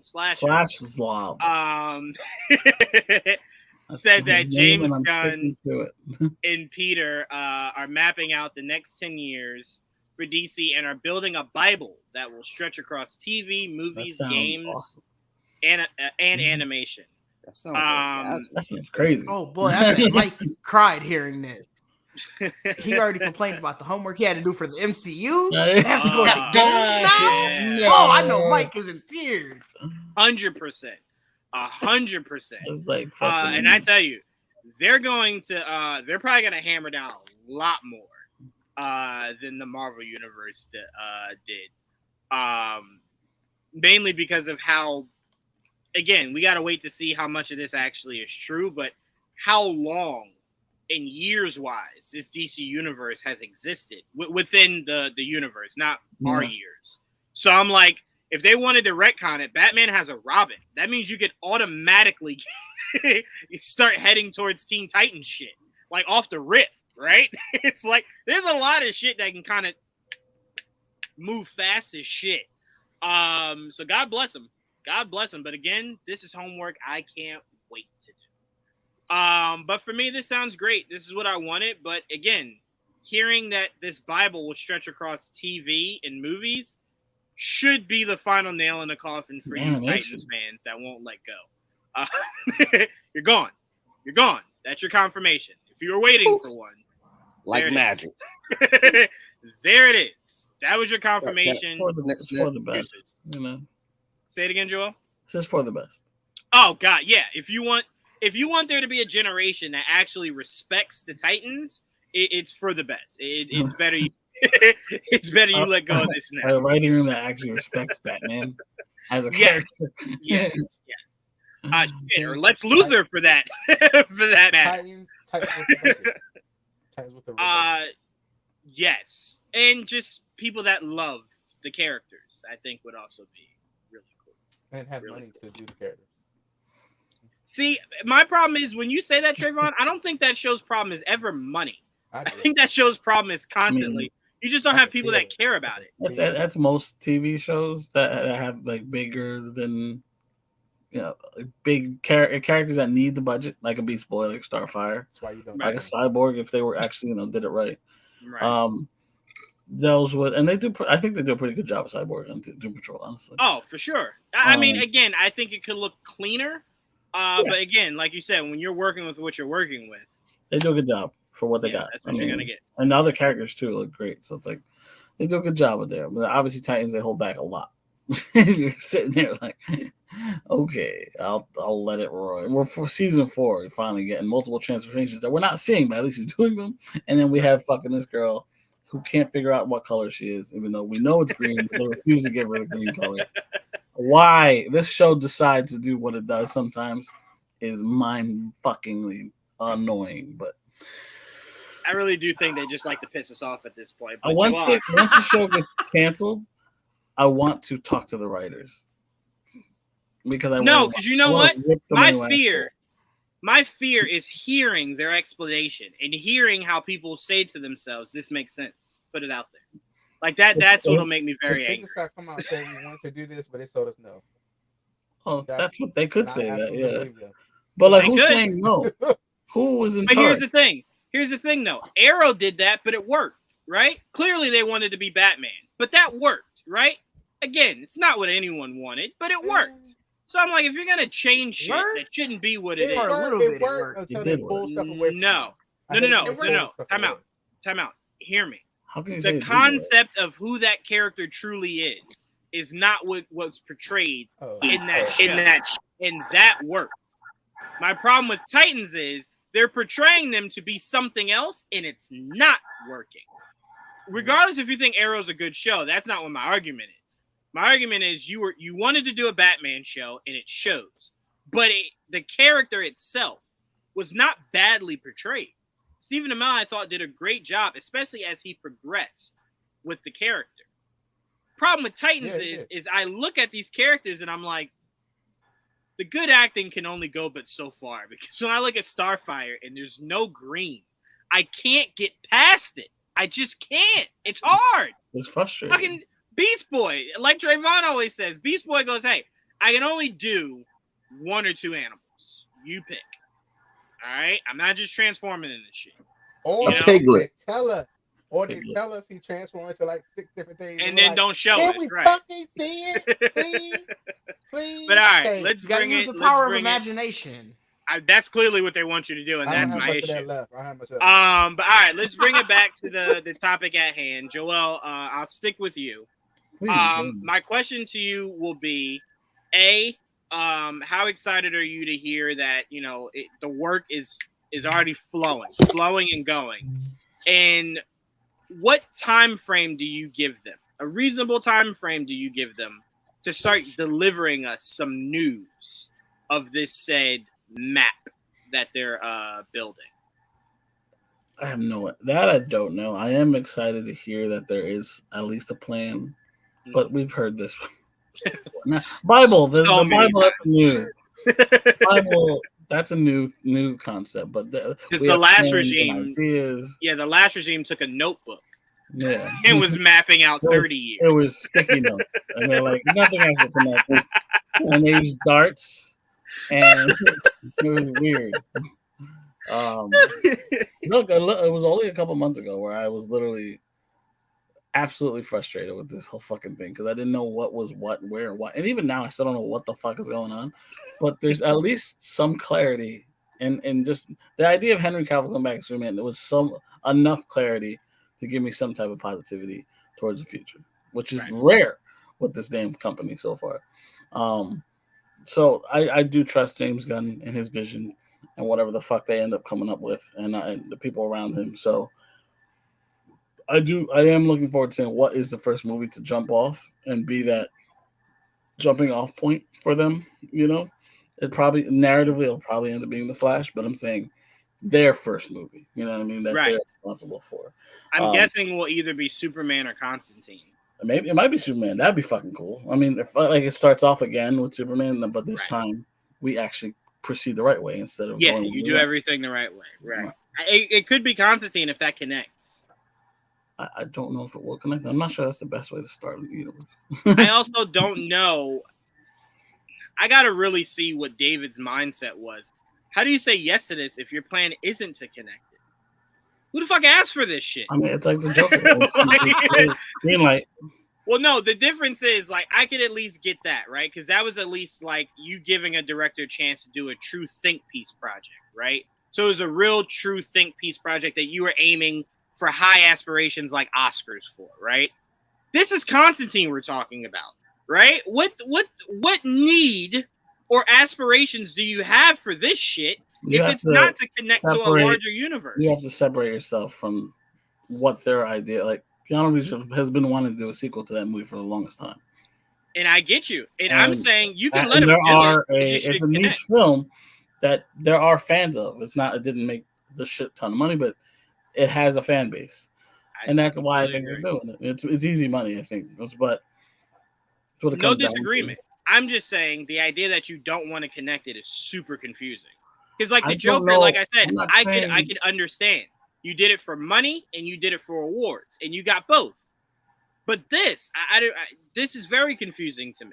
You know, like if it's connected, then sure, by all means, go have fun. But if it's not, this is a very weird project to just isolate. Very weird. It would have been if it was a constant movie that didn't have Keanu Reeves. But because it does have Keanu, and it does connect to a movie from the past, I would say not as much. All right, we'll see. We'll see. That niche fan base better be coming in heavier than a motherfucker. Better be coming in heavier than a motherfucker. He wants to make it hard. Yeah, they didn't show up for that shit. You can say Matrix had a niche motherfucking fan base. Well, they did not show up for that. You can say what you want about the Matrix, but that's just been falling off, in my opinion. Yeah, I was about to say, they didn't show up for the Revolutions either. So, so I don't know if that tells you something about Keanu. That tells you something about those two movies. But those movies, obviously, because John Wick make money.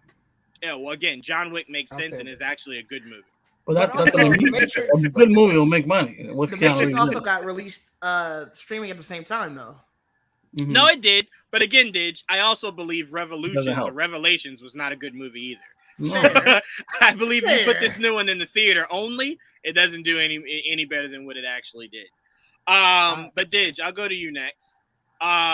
Your thoughts on there actually being a structure that they're putting in place, and do you have a timeline of when you want to start hearing some of these things coming? Like, I'm not saying is there a timeline you want a movie to start dropping, but like just news of, hey, you know, we're gonna start with this and then this, you know, production will start next year or whatever the case may be. Do you have a timeline for when you want to start hearing some of this news?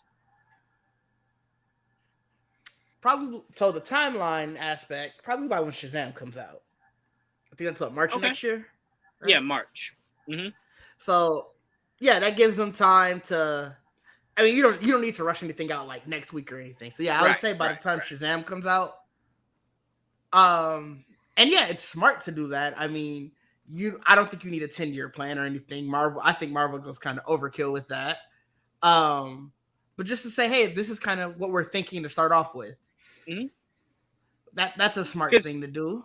Because to me, I completely agree with you, DIdge. You just hit it on the nose. Because to me, you saying you're creating a 10-year plan when one of your faces of this new regime had only signed a 4-year deal kind of makes sense to do a 5-year plan, right? And if the 3 out of the 5 years are spot on, then you chart more, right? But again, I'm fine with planning out 10 with the expectation that it will work, he will stay on long term, and everything will turn out perfectly fine. I have no issues with that. Right? No issues whatsoever. But I'm with you because I think we all believe that James Gunn and Peter will both be at the Shazam premiere. Premiere. Yes, thank you. So when they are, I don't want to hear, you just gotta wait. Nah, motherfucker. Nah, y'all were planning this 10 years out back in November. It's March. Right. You got an idea of what that first thing is. you can tease some shit or something. I don't want, you gotta wait. No, give me something. Give me something to chew on. You know what I'm saying? You ain't gotta give me the whole thing. Just a little nibble. Superman coming. Boom. That's it. You going about your business. I'll take that. But I need something. You know what I'm saying? Especially Trevon when gonna say like tomorrow. The way I'm about to pass it to Trevon. But especially with me not really knowing how much I should be invested in these next few films, because I don't know where you're going as a universe. I do kind of want to know where you're charting us, right? So I know where these things line up going forward. So I'm like, just to give us an idea. I don't think that's too much to ask for. Just a peek inside. That's it. But Trevon, realistic expectations for when we start hearing things from James and Peter, and do you like that they're fleshing out a full-length plan to restore the DC universe? You know what's funny? You guys are not what you think I'm going to say is not what I'm going to say. I say they're going to wait until after the Flash and Aquaman. I feel like those dates are going to shift. I feel like either... Wait, hold on. What dates? Flash and Aquaman? Yeah. I feel like those dates are going to They're going to move back, or they're going to switch places? I think they're going to switch places and move back. Because I think Aquaman is not like move back as in push it like farther. I mean, pull it back some. Like I don't literally like just swap spots. But Aquaman was supposed to come out in December. I feel like they should pull that back, and I feel like they should announce another fandom. That's what I think. I think they might. That's what I think they have to at this point, and that's when we'll probably get the news. But the one issue I have about switching Flash and Aquaman, narratively, would it make so many based things on make the more stuff sense? we've heard, if that's true. But my problem with that is I kind of feel like just get this Flash movie out. Just get it out. Don't delay it. Don't just get the shit out and get past it, right? And just get past it. Get it out. Don't push it. Don't wait. Just get it out and move past it. So then you can go on to, because that fandom, you know what I'd like to hear? If fandom's going to be the same time it usually is, around October, that you are recasting the Flash. But if the Flash comes out towards the end of the year, they're not going to tell you that before the movie comes out, right? Well, that's why I said it needs to be pulled back, so it's before fandom. Like I need both of those movies out before fandom. Like that's what I'm saying. If fandom's going to be in October, Flash originally had a June release. Yeah. I don't know if you're helping Aquaman by putting it out in July or August. I don't think you're really helping it out that much. I don't think so. It might work. I'm saying put out Aquaman in June and put out the Flash like right before fandom, so you have something to talk about right after. Like, hey, okay, that movie's over. So hey, this is what we're doing. That's stupid. So don't worry about that movie. That movie's over, right? It's gone. It's gone. It's okay. He's gone. So don't worry about none of that Boom. shit. Yeah. Don't think about it. It's gone. That's what I think they should do. I think they should have something ready to talk about right after the Flash is over, like a month later. Be like, okay, so we're talking about something right now, okay? Yes, you look, Aquaman's done. That was fun. Blah blah. Flash is here. I know it's controversial. Let's talk about something else. All right, thanks.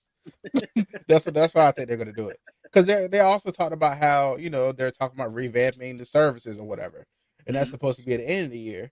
So I was like, well, I don't think we'll get anything before then. So that's why I feel like they're gonna wait until these movies are out, and I feel like they should just pull them back and do a fandom. At least it gives somebody an anticipated date to wait for them to announce stuff. So yeah, I also don't think they should skip out on San Diego Comic-Con. To me, I don't think you should miss out on these opportunities to start building back good faith, right? Now again, I'm not saying you got to go there with a movie. You just got to go there and bring some people out, right? If you got directors in mind, right? If you got a writer, whatever the case may be, just start restoring that feeling.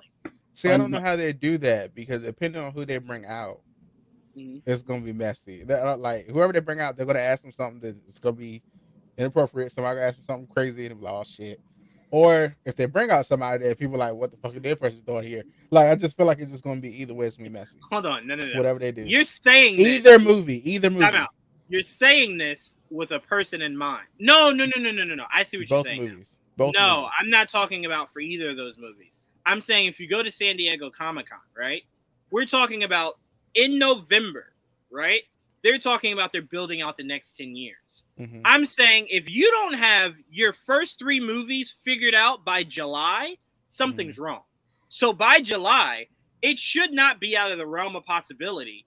You could bring an announcement with a director. That's what I'm trying to say. That's all I'm saying. That's not out of the realm of possibility.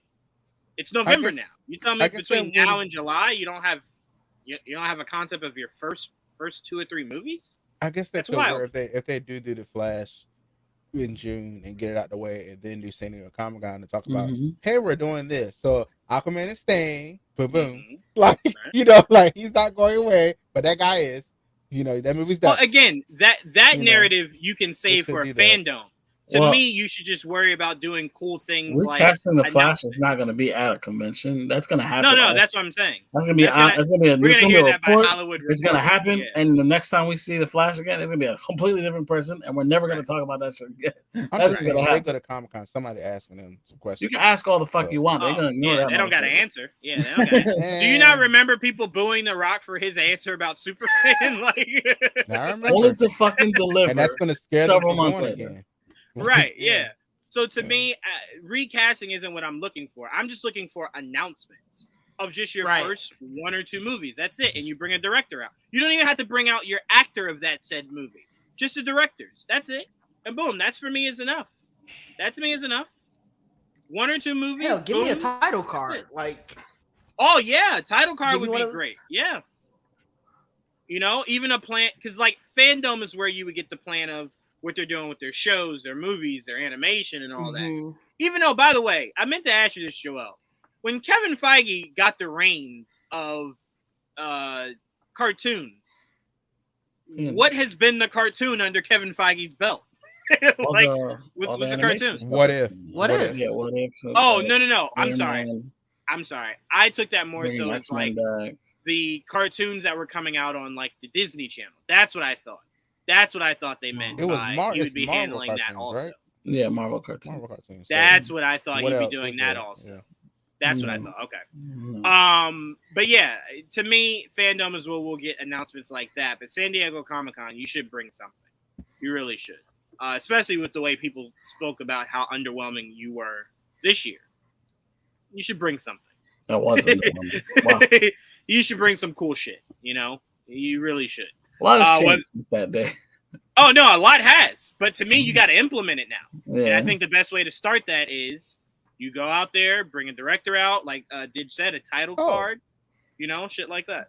Go ahead, Trevon. We could talk about the Batman shows that we're doing now. Yeah, but whatever the new service is called. Even though I really do kind of think that might – no, because by that point, Penguin would have started filming. So maybe you could bring a trailer there. Yeah, you could bring a trailer there. Yeah, you can bring a trailer. It's not ready by next year. At the same time. Yeah, you can bring a trailer. Wait, would you just sneak in there? Hold on. They're gonna promote the new streaming service at the same time when they do. Oh, gotcha. I'm like, what did you sneak in there? Whatever the name of it is. Yeah, that new name. Yeah, whatever it is. Gotcha. That might be fandom. They might want something like that for fandom. I bet you that's when the app actually be out by summer. Right. They can really talk about it. Yeah. All right, AJ, end this out, man. When do you think we'll start to hear some of these new concepts that James Gunn and Peter are putting together? And are you excited that we're hearing that a plan is actually being established? I'll say that we'll get news about DC fandom in July. And then that's when we'll get all our DC news on fandom in October. That's what I think will happen. It'll lessen all the noise from them and San Diego Comic-Con and all that. It'll let them have their time in October, and they'll still have enough time to figure everything out and all that, especially. So I'll say in October we'll get a lot of news, title cards, dates, directors, actors, all that in play. So I think in October is good.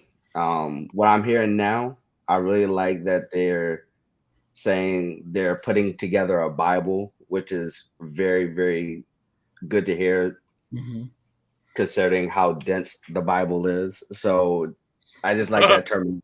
I really like how they use that terminology a lot. So I'm very excited for this. All right, I think we're on the same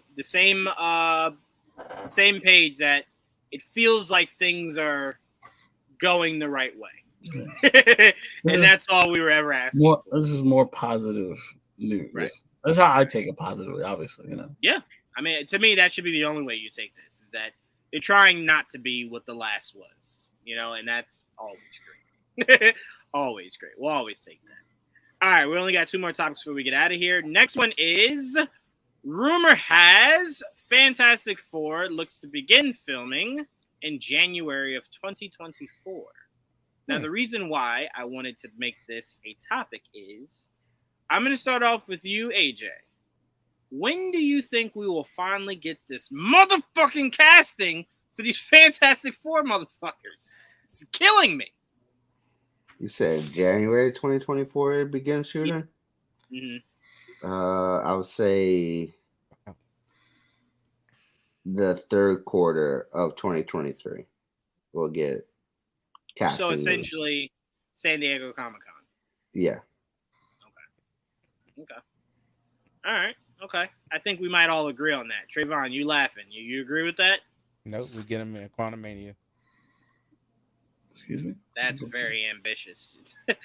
That's very ambitious. Quantumania? We get him in Quantumania. Hey. Who's showing up where? He's saying that the Fantastic Four will not be brought on stage to be announced. They'll just randomly show up in Quantumania. Wait, isn't that the same issue they had with Black Panther? They all thought that Dr. Doom was going to show up in Black Panther. Yeah, I mean that was a rumor for a while. But to be fair, time out. To be fair, it's as logical as what Trevon's saying. I just don't think it'll happen. They got but it wouldn't shock me. I'm sorry. It wouldn't shock me. Is all I'm saying. I just don't think it'll happen. I need an explanation. All 4 of them in the movie, it'd be a little much. I could see Reed for sure. I could see Reed. Wait, say it again. Trapped in the quantum zone. Oh, I thought you said. That's what they've been. I thought you said Kang will become Doom, and I was just like, "What the fuck is he talking about?" Like, what? I said that. No, got you. Okay, I got you. Okay, I think that's ambitious of you. I really do. Remember, Trevon, you did think, albeit a lot of us did, that Reed would be introduced to WandaVision. He was not. He should have been.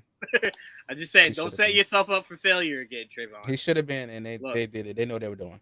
I've been trying to tell y'all. They're not I did it 8 different times with Mephisto. It hurts. Just be careful, Trevon. Be careful. I'm still waiting for this motherfucker. Just to be patient. It'll happen. Stop saying patient. I felt tricked. I'm sorry. You felt tricked. And Wanda. How do you feel tricked? They know what they were doing. They sure did. No. Hold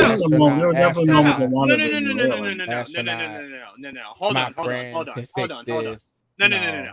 I'm not supporting you because when I said the same thing, but about Mephisto, you kept saying, "Well, Juwaan, I also did not know who Mephisto was before. But you should have backed me up, Trevon, as a friend. I didn't know who the hell Mephisto was. I knew who Fantastic Four was. Fuck all I that. knew who Reed Richards I hope is. you never get the Fantastic Four in the MCU. I hope Fox reemerges. It'd be 2024 for shit. I feel like it's forever away anyway. So I hope Fox reemerges. So fucking sat there and let the entire panel just shit on me about Mephisto. And you said nothing. And you think I'm gonna let you have don't Reed? know nothing about him. Hell no. It don't matter. You defend me. God damn it. Do you really think I just met you? Do you really think I just met you? There's a chance Damn it. that the cast of the Fantastic Four are revealed on screen before they're revealed in a trade? Yes. It would be the first of its kind. It would be the first of its kind. That's a major announcement. That'd be so fun. Not only would it be fun, I'll tell you this right now. No one will be talking about that movie outside of just that. I can tell you that right now. Without seeing that movie, there will be no conversations about a fucking ant or a wasp. We will only be talking about the Fantastic Four just randomly showing People up. are already gonna talk about Kang anyway, so I mean, No. then we were already stolen from them. It will even overshadow Kang if the Fantastic Four just show up. That shit'll be like a mic drop. Like, whoa, I'm sorry, you just did what? What? All you gotta do is show a 4 on the chest. Look, boom. Well, that's not the same thing, though. I know it's not. But I'm saying. No, you can't. You can't pull a Shazam and do a headless Superman with this shit. You either show them or you don't. Like, you either show them or you don't. We ain't gotta worry about that. Marvel has control of this stuff. So. But okay, that's ambitious. DIdge, I think the only way you can top what Trevon says is that you think the Fantastic Four are in the director's cut of Wakanda Forever. So we'll see them even sooner than February. We'll see them on Disney Plus soon. But no, all jokes aside, when do you think we'll finally get our casting of Fantastic Four, DIdge? Comic-Con. Okay. Yeah, I think AJ. Comic-Con? Yeah, I think AJ was right. Oh no! Let DIdge. Let's say New York Comic Con, Joel. We'll be there. Let it happen at New York Comic Con. No, I won't be at San Diego. I think it's going to be San Diego. Yeah, because if they do start filming in January, there's no way you don't already have your. Because they would have had to start working out and shit. Mm-hmm. Like when are they gonna start doing everything? Like December? Hey, you film next month. Y'all get this shit in the shape. I'm not gonna lie. When you first started talking, I thought you were saying it was gonna start filming January 2023. I was gonna say, what happened? What did I miss? Like, well, clearly Trevon told you what you missed. They're already in Quantumania. Right. So they'll just be announced as we see them filming Fantastic Four. Fair. Joel, you on the same boat? You think they'll be in Quantumania? The Fantastic Four?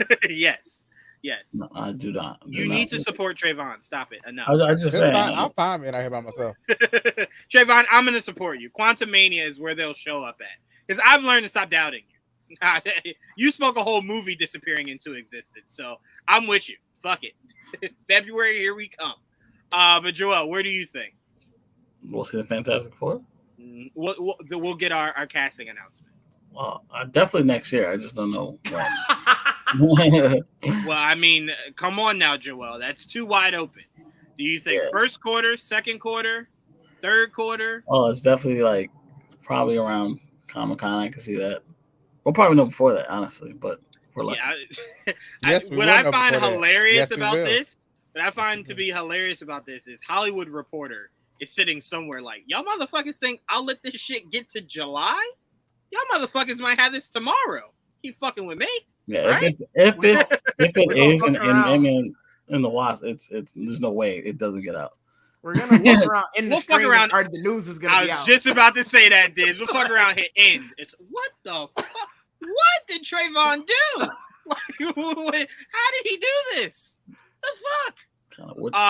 They just won't show the post credit scene at the premiere. Wait, is there gonna be D23 in 2024? In 2024, yes.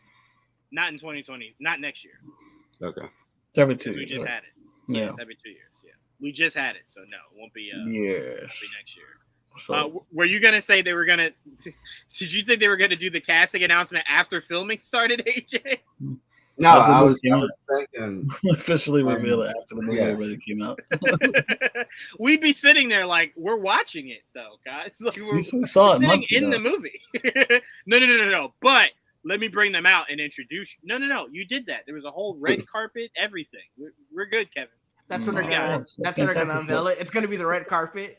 And now starting, they're gonna do it like sports announcements. Watch that red carpet, Quantumania. You're starting 5. Fantastic Four. From the Baxter Building. But no, that'll be fun. No, but AJ, to your point, by 2024 is D23. We should know who our fucking X-Men are. That's for sure. You hope. But Fantastic Four will be long before then. Definitely more Fantastic Four sometime next year, hopefully. Yeah, but no, AJ was saying by D23. By D23, Fantastic Four is done. We're now focusing on X-Men. D23 by D23 of 2024, that shit should have been pretty much done filming at that point. Right. So X-Men is what we can look forward to. Daredevil Born Again. Maybe some Avengers stuff starts to get out. Born Again will probably start filming sometime next year, at the end of next year. Right. Wednesday, when we do our spoiler review of Wakanda Forever, we'll talk about what we think will come out of that. Born Again? That will be announced. No. That'll come out of our Wakanda Forever review of shows we think will come out of that. Shit that's coming out of that. 100%. So we'll get into that a little later. All right. Our last topic, AJ, I'm going to start with you because I know how much you love this. AJ, walk us through that beauty of a trailer of John Wick 4. Wait, there was a John Wick 4 trailer? All right, Joel, walk us through that beautiful. Oh wait, I didn't watch the trailer either. Wait, what? It was at the beginning of the movie. I went to a special screening, so we didn't get any of the trailers in the beginning. Special screening? I didn't know that. The fuck? When did you guys watch fancy motherfuckers? Yeah. I went to an event for the one that we had here. Oh, it's those people that were picking up popcorn at the beginning of the movie. Juwaan. Remember that? Yeah, that's what it they was. went to. Yeah, Cocksucker. That's what it was. That you Especially motherfuckers, we knew popcorn. it. We fucking knew it. Okay, so Trevon, if you could rip me a copy of that John Wick 4 and then put it up here, we can watch it with DIdge and AJ. Let's see. I saw that trailer 3 times since it came out. And then, the second time I went to go see it. Well, the second time I went to go see it because I forgot all about damn, I missed the trailers on the opening night. I just showed up right when I knew it was about to start. Damn, I walked in as the beginning scene was happening. That should never happen. All right, then I'll throw this quick topic while you do that, Trevon. I'll throw this quick topic to you, AJ. Are you buying or selling the new Godzilla King Kong movie is reportedly titled Godzilla and Kong? Do you need a follow-up of Godzilla versus King Kong? I don't need it. But when I watch it. Are you interested in it? Yeah, I'll watch it. You know what that sounds like? Yeah, when that shit comes on streaming, I'll check it out. Got the fucking theater for it. I ain't paying money for that shit. But look. Your interest in Avatar is my interest on Godzilla versus Kong again, or whatever it's called. Wow, that's some deepness right there, AJ. Because I don't give a fuck about that franchise. Exactly. There you go. Damn, that's how you feel about Godzilla and Kong? We already got it. Damn, don't let Mr. E hear. But they're not fighting each other this time. Still got it. Yeah, it's what Godzilla. it is. Godzilla. They also teamed up in that movie too, so there's no difference. It was begrudgingly. Godzilla tried to kill Kong at least 6 different times. Can you use the one I sent you on Thursday? Oh, you sent? Oh, yeah. Remember use that one. On Thursday? Yeah. Use that one. Can you just bring it up here? Let me see. Excuse me, I forgot you sent that to me. Thank you. I completely forgot. DIdge, you interested in this sequel to Godzilla versus Kong? Yeah. Wait, is the sequel is Godzilla versus Kong, or is it? No. I'm saying it's a sequel to the first one that was called Godzilla versus King Kong. Okay.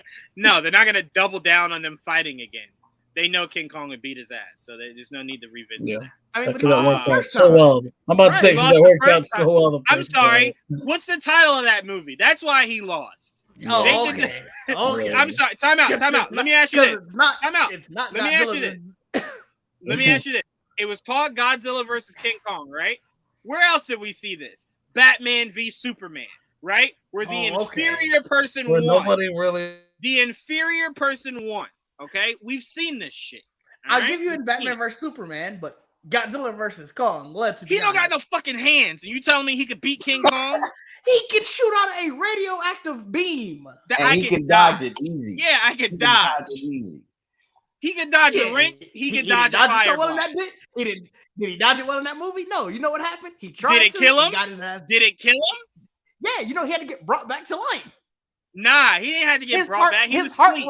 His heart was stopped. They had to restart his heart. Time out. So we gonna drop the ball on the fact. To restart his heart. Time out. Godzilla sequel, he had to be restarted. He died. Yeah, all right. Yeah, you don't want to talk about King Kong? Not the King Kong? King Kong wasn't there yet. That's why. They know what they was doing. Those biased writers making it Godzilla versus King Kong and Godzilla 1. Y'all motherfuckers ain't slick. I know how this game is played. That's how it should have been. Bruh, he's not being a giant lizard. It was called Avengers Age of Ultron. We knew the Avengers were going to win. We know how this is played. It's the first name in the title. So what about Avengers? What about Infinity War? No one lost in that. Everyone did because I could have won. A lot of people died. Hey, but to the people that didn't get vested, they won. Hold on.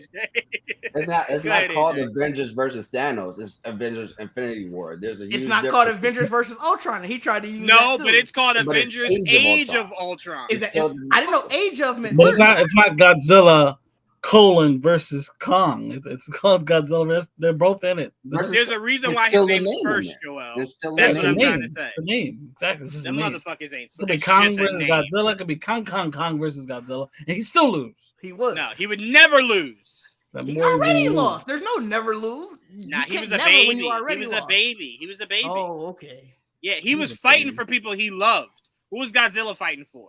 Huh? Pride. To show that he can beat Kong ass, and he won. He was fighting for pride. Kong was trying to keep that little girl alive. He was trying to keep what's her sexy name?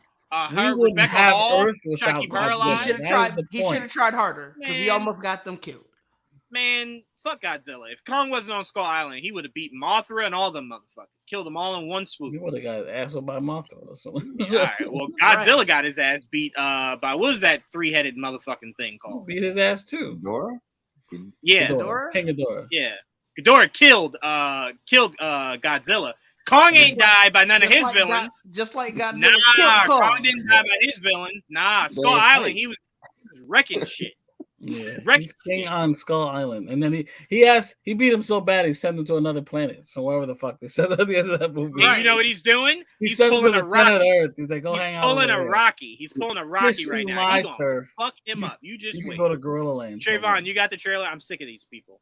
Their opinions mean nothing to me anymore. They're no longer friends. Hold on. You can't bring it in.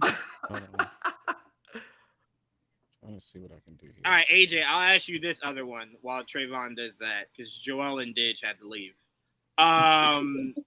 Ash Ketchum finally became a Pokemon World Champion. AJ, don't care. You don't care about that? Don't care. I don't care.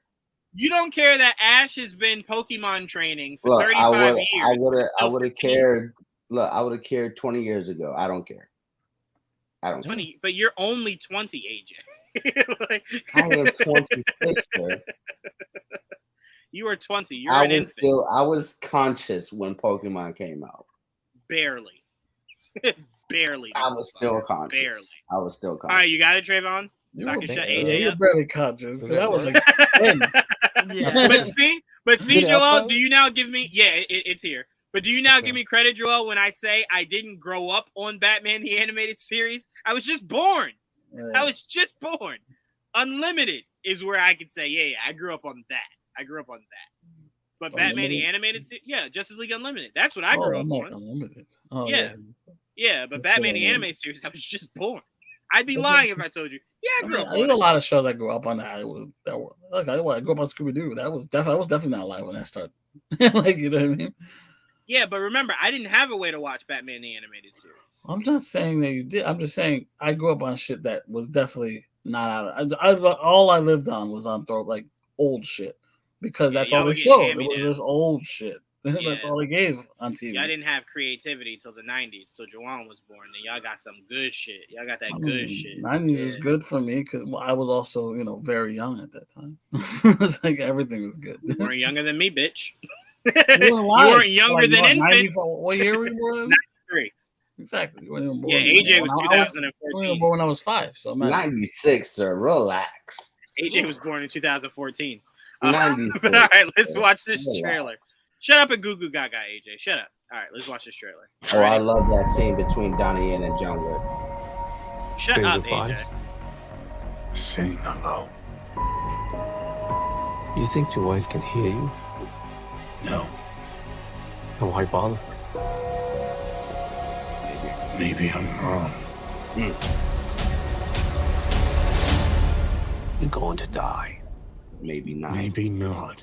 Goodbye to you, my trusted friend. A new day is dawning. New ideas, new rules, new management. We've known each other since we were 9. Pennywise and everything. Who is this? The Marquis de Gramont. Challenge him to single combat. Win or lose, it's a way out. I don't sit at the table. Your family does. Please pray for Yes, me. family. I know. We gonna find out some Black shit. sheep of the family. Man has to look his best when it's time to get married. Or buried. I'm going to need a gun. Goodbye, my friend. It's hard to die.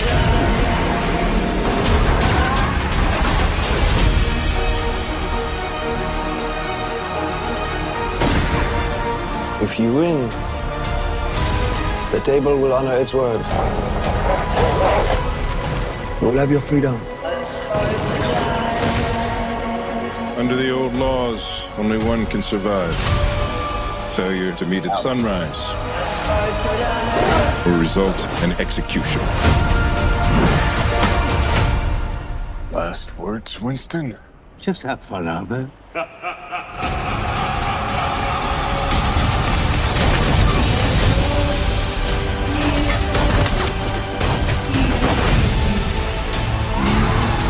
I want you to find your peace. But the good death only comes after a good life. You and I left a good life behind a long time ago, my friend.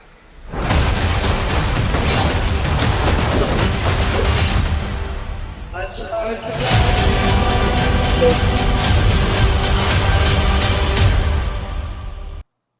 Can I just say, me and Joel laughed about this, but since the first It came out, we have not had a year without a movie that starred Skarsgård. These motherfuckers just took over. It was like a new world order. Every year, there's been a Skarsgård movie. I don't know what's in that water with them Skarsgårds. It took over Goodness gracious. Yeah, I mean, since then, but since that first It movie came out, that's when you started to see the Skarsgårds expand. So it was just like, wait, is there like a scroll invasion of you motherfuckers? How many of them are y'all? Like, where are you coming from? Right now, I'm telling you, doesn't want to act. Me and Joel made that joke. We said, "Oh man, they get laughed at the table."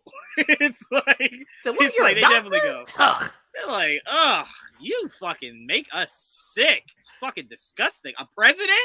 Fucking think you're better than us? We're actors. Fucking disgrace us." But no, this looks great. I kind of feel like John Wick has reinvented the wheel of action, and not in a way that's drastic, like we know. Fuck, AJ, what's that movie where they're going up the stairs? Fuck, Gareth Evans did it. Raid. Like Raid, I feel as though brought something completely new to the action genre. But John Wick, I feel like it took simple ideas and just reinvented the wheel, right? Because like when you tell somebody, like when they go, man, there's been 13 John Wicks. What is it about? A dog. What do you mean a dog? And they killed his dog, and then he just decided to kill all of the world. It's like, no, that can't be. Yeah, go watch the first one. It was just a dog. That was it. Dog brought him out of retirement. It wasn't just a dog. It was the dog. It was him already lost, his wife. It was kind of No. It was the dog. They came there, murdered the dog, stole the car, and when he woke up, saw the dog dead, said, "All right, I'm back." I'm saying after he already lost his wife, so he was already he was it was the last connection to his wife. That's what it was. Oh no. You're talking about the symbolism of the dog. I'm not arguing that. I'm saying it was the dog that sparked the apocalypse. That's what I'm trying to say. But Didge, now that you saw it, don't you kind of wish you saw it on the big screen? No, it was cool. I like Really? I was fine. You know what's funny about it? So, like I told you, I didn't even you. I think you asked me to get it for you, so I just downloaded it and gave it to you. I didn't even watch it. I was like, "Well, it's downloaded." Here you go. I was like, "Well, hopefully it's on the screen." It was the first thing on the screen. I was like, Yeah. "Yeah." That was the first thing we said. I was like, "Oh shit, it just dropped. It's already here." Joe was like, "Oh shit." My dad was like, "Wait, there's a trailer?" I'm like, "Where have you been? Like, what is happening here?" Like, you should not be this shocked. But DIdge, are you excited for this? It's coming out in March. That's going to be a very packed month of movies. I am excited for it. I mean, John Wick is just action. I hear an echo, by the way.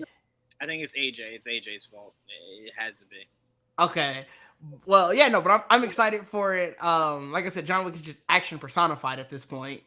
So when you just need something, you want to have that, I guess, that manly feel. Like, I need those movies with just guns and fights. That's what I go for John Wick for. Yeah, 100%. Yeah, you couldn't have said it any better.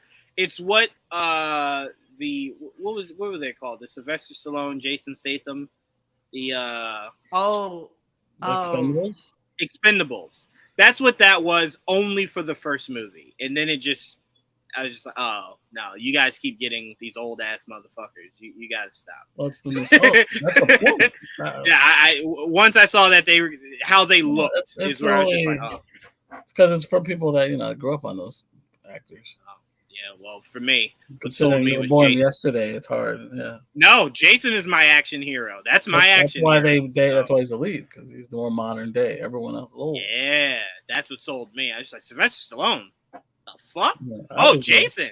Yeah. I was there for everybody else. Almost everybody else. Well, no, I'm lying. I was definitely there for Jason and Jet Li. I won't lie. I fucking love me some Jet Li. Jet. Yeah, I was there for Jet. And then he left and said, fuck yo. And I said, oh, that's very Jet Li. He's got a pay. He's the work for Joel, how excited are you for this new John Wick? Just as excited as I was for the last 3 John Wick. So yes, I'm very excited. Do you sometimes forget that there's been 3? Yes, sometimes I do. Yeah. I was watching it yesterday, and it was John Wick 3, and I remember like when the title card came up, I said 3. Did I see the first 2?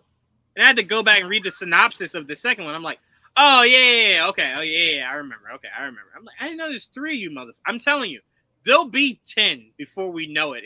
We'll go, the fuck, there were 5? Like, to be fair, where did these second half of these 5 come from? They feel very similar because they're the same. It's the same day. It's literally picks right up. No, it's not next day. Remember, he leaves with him saying, "Run, the clock is starting," and the third one picks up with the clock started. So it's not much time has gone by. Maybe an hour.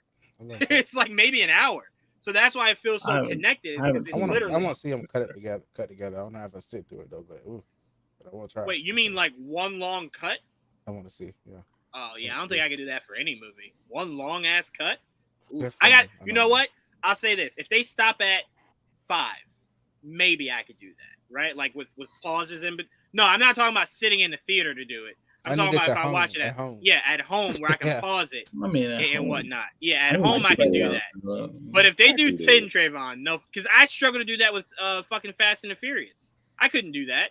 One long continuous watch of that shit. Because there's so many of those movies I already want to skip. I'm just saying how they're done. They kind of run into each other. I was like, it'd be cool to see it. Well, there is time between the first and the second one, but from the second to the third one, there isn't.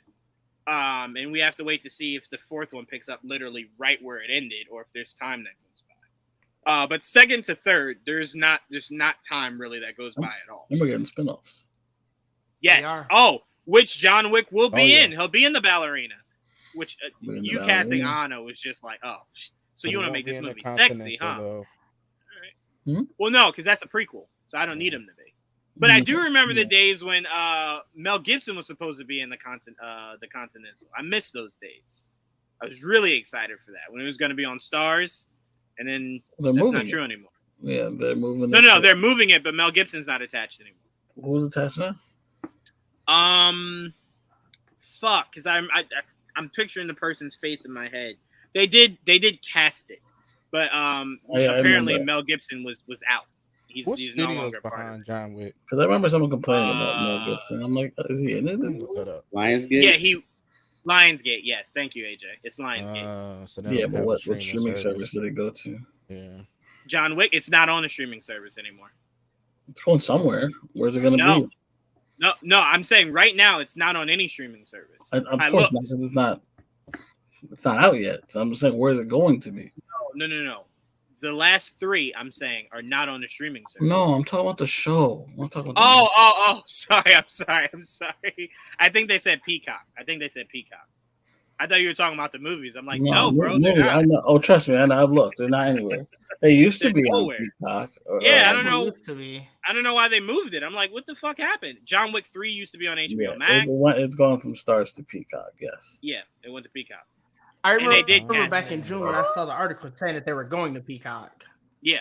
Mm-hmm. But that doesn't make me feel good about, are the movies coming back to you? Do you not own them? The fuck is up? Like, Lionsgate apparently is like the fucking hitman of the movie industry. That motherfucker just travels. Whoever wants me. You guys got me. Whoever wants this shit. You got it. But yeah, I'm very excited for Ballerina. Go ahead, Trevon. What you said? No, never mind. It was just something petty. Also, they're the ones that don't share their movies anywhere. So I had to literally buy Power Rangers in multiple places. It's fine. It's fine. Bro. No, it was free on Amazon Prime. No, I'm talking about like when this movie first came out. When it first came out. Got you. I couldn't buy it on one service and it show up on others. So I had to buy it. But that makes more sense though, because Hasbro's just gonna sell to the highest bidder. They don't give a fuck. They don't got no loyalty. Fucking assholes.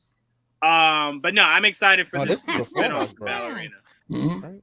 Yeah. You said before Hasbro's always owned They lost it for a little bit. No, they lost it for a little bit. It was what? It was Saban and Bandai, yeah. But Hasbro did have it. And Hasbro has it again now. The movies. Power Rangers. Yeah. Oh. They have the licensing for it. Well, now, yeah. Yeah. Now they have it. But like DIdge said, before they did, they lost it. They got it back. What kind of Disney did it with the back to Saban and now Hasbro? Yeah, it wasn't Disney now. Who has it, you said? Yeah. The Hasbro. Hasbro. That's not. That's a Hasbro good place has for its it, Transformers, G.I. Joe, Power Rangers. Yeah, you might get a crossover one day. But I'm very excited for the Ballerina. Crazy comic books always do it. No. I told you, Trevon, if they want to do a true crossover, me and Joel already pitched them the perfect idea. Fast-formers. Transformers and Fast and the Furious. It just all right, y'all. I had a good time. It was fun. If you telling me, did you not spend the money on Fast-formers? You lying. You not gonna go watch Fast-formers? I haven't watched the Fast and the Furious movie since. No. Don't get me wrong. Those movies individually, yes, they're ass. But if you put them with Transformers, 5. Then 4, because I haven't seen any of the Rock were in. Really? 5 is easily the best one. They're all good. They're all good after that. I was fed up after 4, and I'm like, I would not. And then they said The Rock was in it. And I'm like, you know what? I should watch this, and I just never got. The Rock made it so much better. And what you should do is watch Hobbs and Shaw. That fucking movie is. I haven't seen that either. That is brilliant. It's a part of the Fast and the Furious universe. I'm good on these. It really over them. It is. Here's the crazy part. Hobbs and Shaw is, but it isn't. So it's yes, the characters that come from it, but their narrative has nothing to do with the Fast and Furious. Like they even brought in new characters that are big name actors because it's literally just the Rock world now. You kind of need to see the Fast and Furious movie to understand Shaw's character though. So no. I'm not telling him to skip it. I'm just saying he should at least watch that one. Because that's really entertaining. Like it's really good. Yeah, I mean, but yeah, if there's ever a quarantine truth, then I'll watch. Putting it. Dominic, let's not ever say that again. But putting Dominic Toretto with Optimus Prime, that's a box office like. Oh yeah, that's an easy win. You serious? That's one way to put the death nail in both franchises. 100% to make sure they never exist again. Give us Fast-formers. That's what you should do. I like it. You know what, Joel? We're gonna call the Wayans brothers and tell them to do a spoof called Fast-formers, where they mixed the two. That's what we got to do. But Trevon, you excited for that movie? Yes, they would bring so much comedy to that. But Trevon, you excited for John Wick 4? Yeah, I am. I still can't. It's weird. It's crazy that this is 4 because I felt like these movies came out of nowhere and then just. Cause remember first John Wick, I was like, "What is this?" But I saw the first one, I was like, "Damn!" Like it was really good. And then they kept rolling. It's still good. Like, hey, I'm not knocking them. It's still great. So keep going. So yeah, I didn't watch John Wick when it was in theaters. I think I was talking to AJ, and AJ was saying how good John Wick is, and I'm like, Keanu Reeves? No. And he's like, all right, I'm telling you, it's fucking good. And I'm like, all right, watch it. And I was just like, yeah, this is pretty fucking good. This is pretty. Remember, Joel, you made that face, but remember, for me, the last time I saw Keanu Reeves was fucking Matrix Revelations. That was the last time I saw that motherfucker. Yeah, but that wasn't his fault. There's a lot of people you can blame for that movie. There's a lot of them. There's a lot. But my problem was, Joel, albeit he wasn't the problem of it, he did not make it palatable. So I was very afraid that I did not know what to expect of a franchise that was going to be surrounded by the death of a dog. So I very much just like, nah, I'm not watching. The trailers are good. It was. Don't get me wrong. The trailer came out like a week before the movie came out. Just insane. They were playing with house money with that movie. They are very happy that it turned out the way that it did. Because I don't think anyone expected us to be in John Wick 4 by now. Yeah, they're breaking hard on John Wick because that's why I told y'all. If y'all think there won't be 10 of these fucking movies, y'all got they're making a video game of it. Yeah, they're making a video game. Listen, I'm ready for that. Ready to pre-order. Give me the link. This sounds so fun. I gotta see how it plays. If it plays like Sleeping Dogs, anyone here ever play Sleeping Dogs? No, no, but I think isn't that game? They should play like Seafood. They're making a movie out of that, right? No, fuck no. I want to play like Seafood. Seafood doesn't have a fucking checkpoint. Fuck that shit. Well, I mean, make it better. Seafood does not have a checkpoint, you fucking liar. I died halfway through a level, and they sent me all the way back to the beginning of the whole mission. You're just Joel, here's the problem. You usually know when there's a checkpoint. There's no fucking checkpoint in that game. You got to beat it all the way. You got to, for that specific mission, you got to beat it all the way through. Yeah, that game is great. I hate that shit. Fuck that game. Fuck that game and everybody involved in it. Fucking hated that shit. Sitting there thinking I'm doing shit. Is innovative. I love that game. Fuck Should it. I play You know Sleeping Dogs? Oh, well, I think Sleeping Dogs is a phenomenal game, and they're actually making a series of it. I thought they're making a movie or something. And no, it's a series. I thought Simu was rumored for it. No. They already casted it. It was fuck. What's his name from Joel? What was that show? Borderlands. What's his name from Borderlands? I think is who they casted. Borderlands. Oh, I know you're talking about. Yeah. Sonny? Yeah. I think they casted him for it. I don't remember his name. Oh my god. I remember always thinking Henry Golding would have been the perfect person to cast. Donnie Yen? No. If it is Donnie Yen, then that's my mistake. But that's not who I was referring to, AJ. Is it Donnie Yen? Oh my fucking! I really think it's Simu.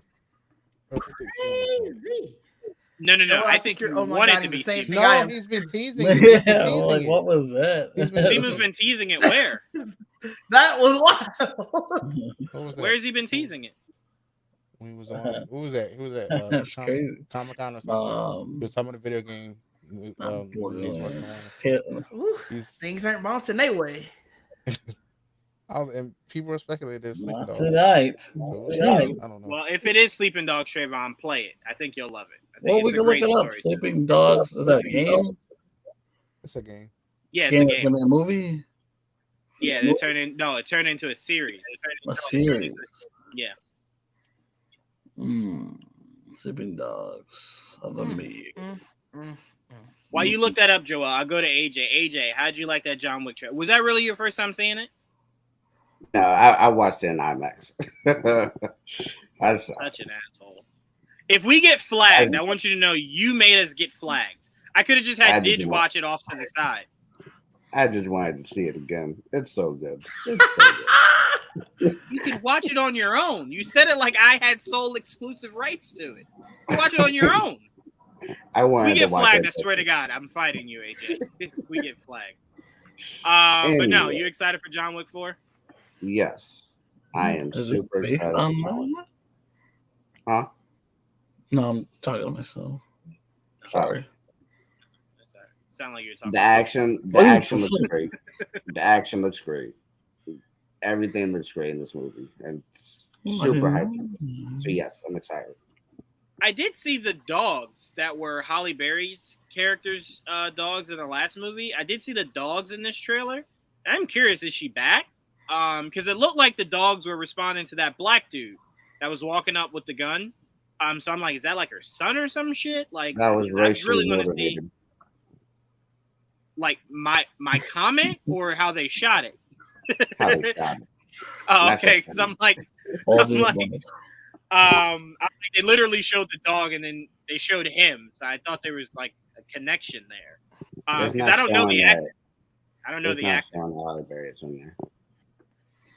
That's really weird that she's not back. I thought she was one of the brighter spots of that movie. Like I was sad that Common died, even though that was one of the worst action sequences I've ever seen in my life.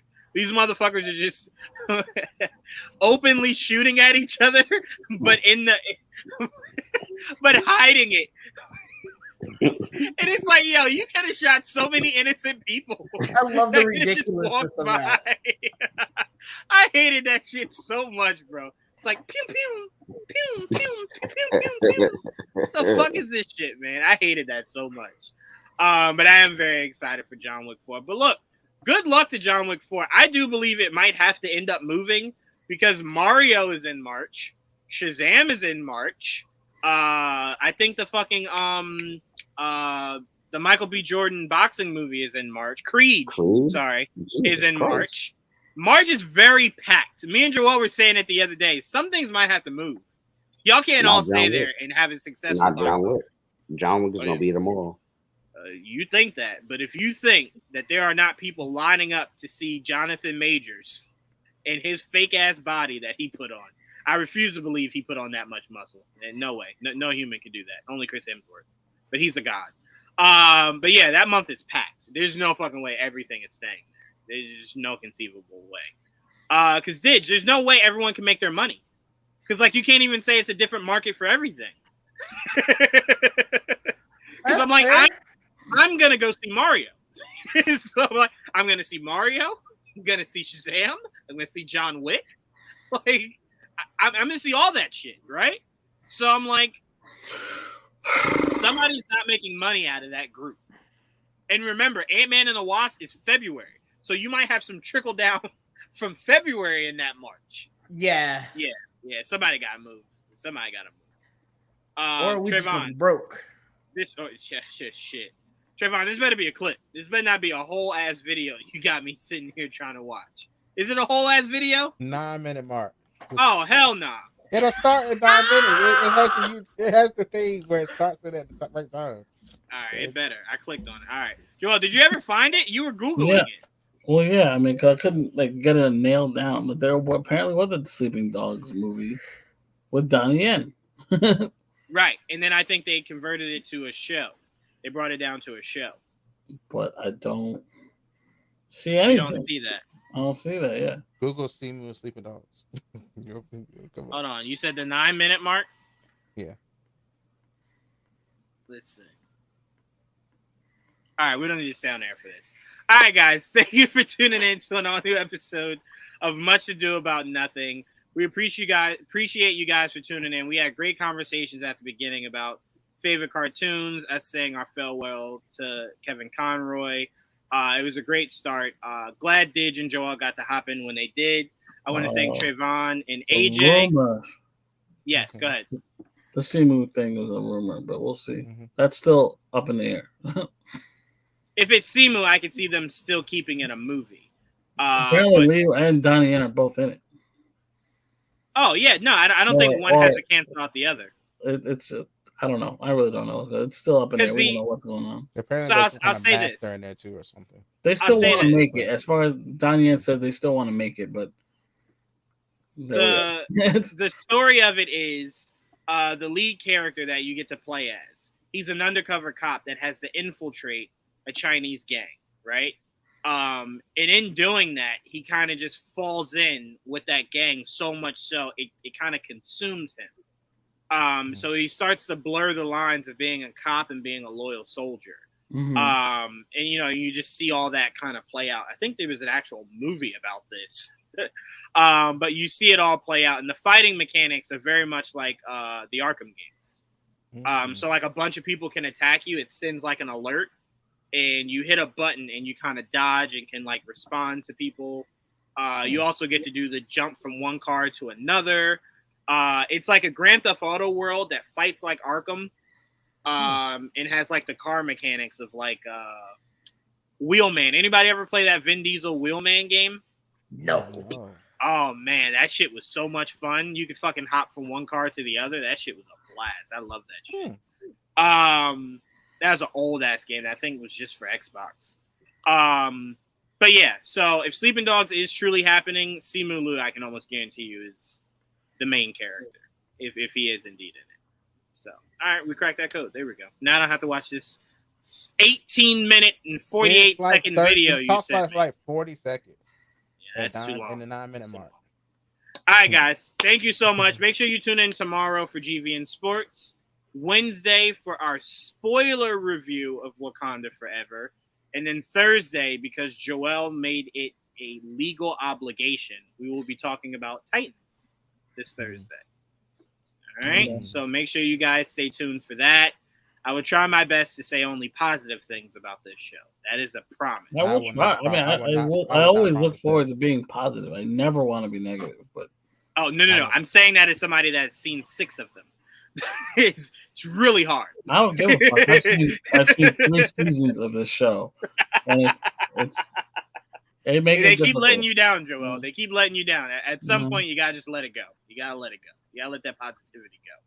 But all right, guys, thank you so much, and thank you to Trevon, AJ, you on that Joel, Bradley and Bill DIdge. loyalty. You got to get rid of that. I came this far. He got a positivity loyalty that's crazy. It's a beyond comic book Bradley show. Bill. For me, it's easier to take it when it's something I care about. That's true. It only makes it harder for me. I'm like, because you should just do better. better. Gotta finish it. Yeah, one of the comic. Oh no, I'm gonna finish it, but it don't mean I gotta like it while I do it. But all right, thank you guys. Stay tuned for all those shows this week. Until next time, peace. Peace. I gotta get better at saying peace when I actually end the episode.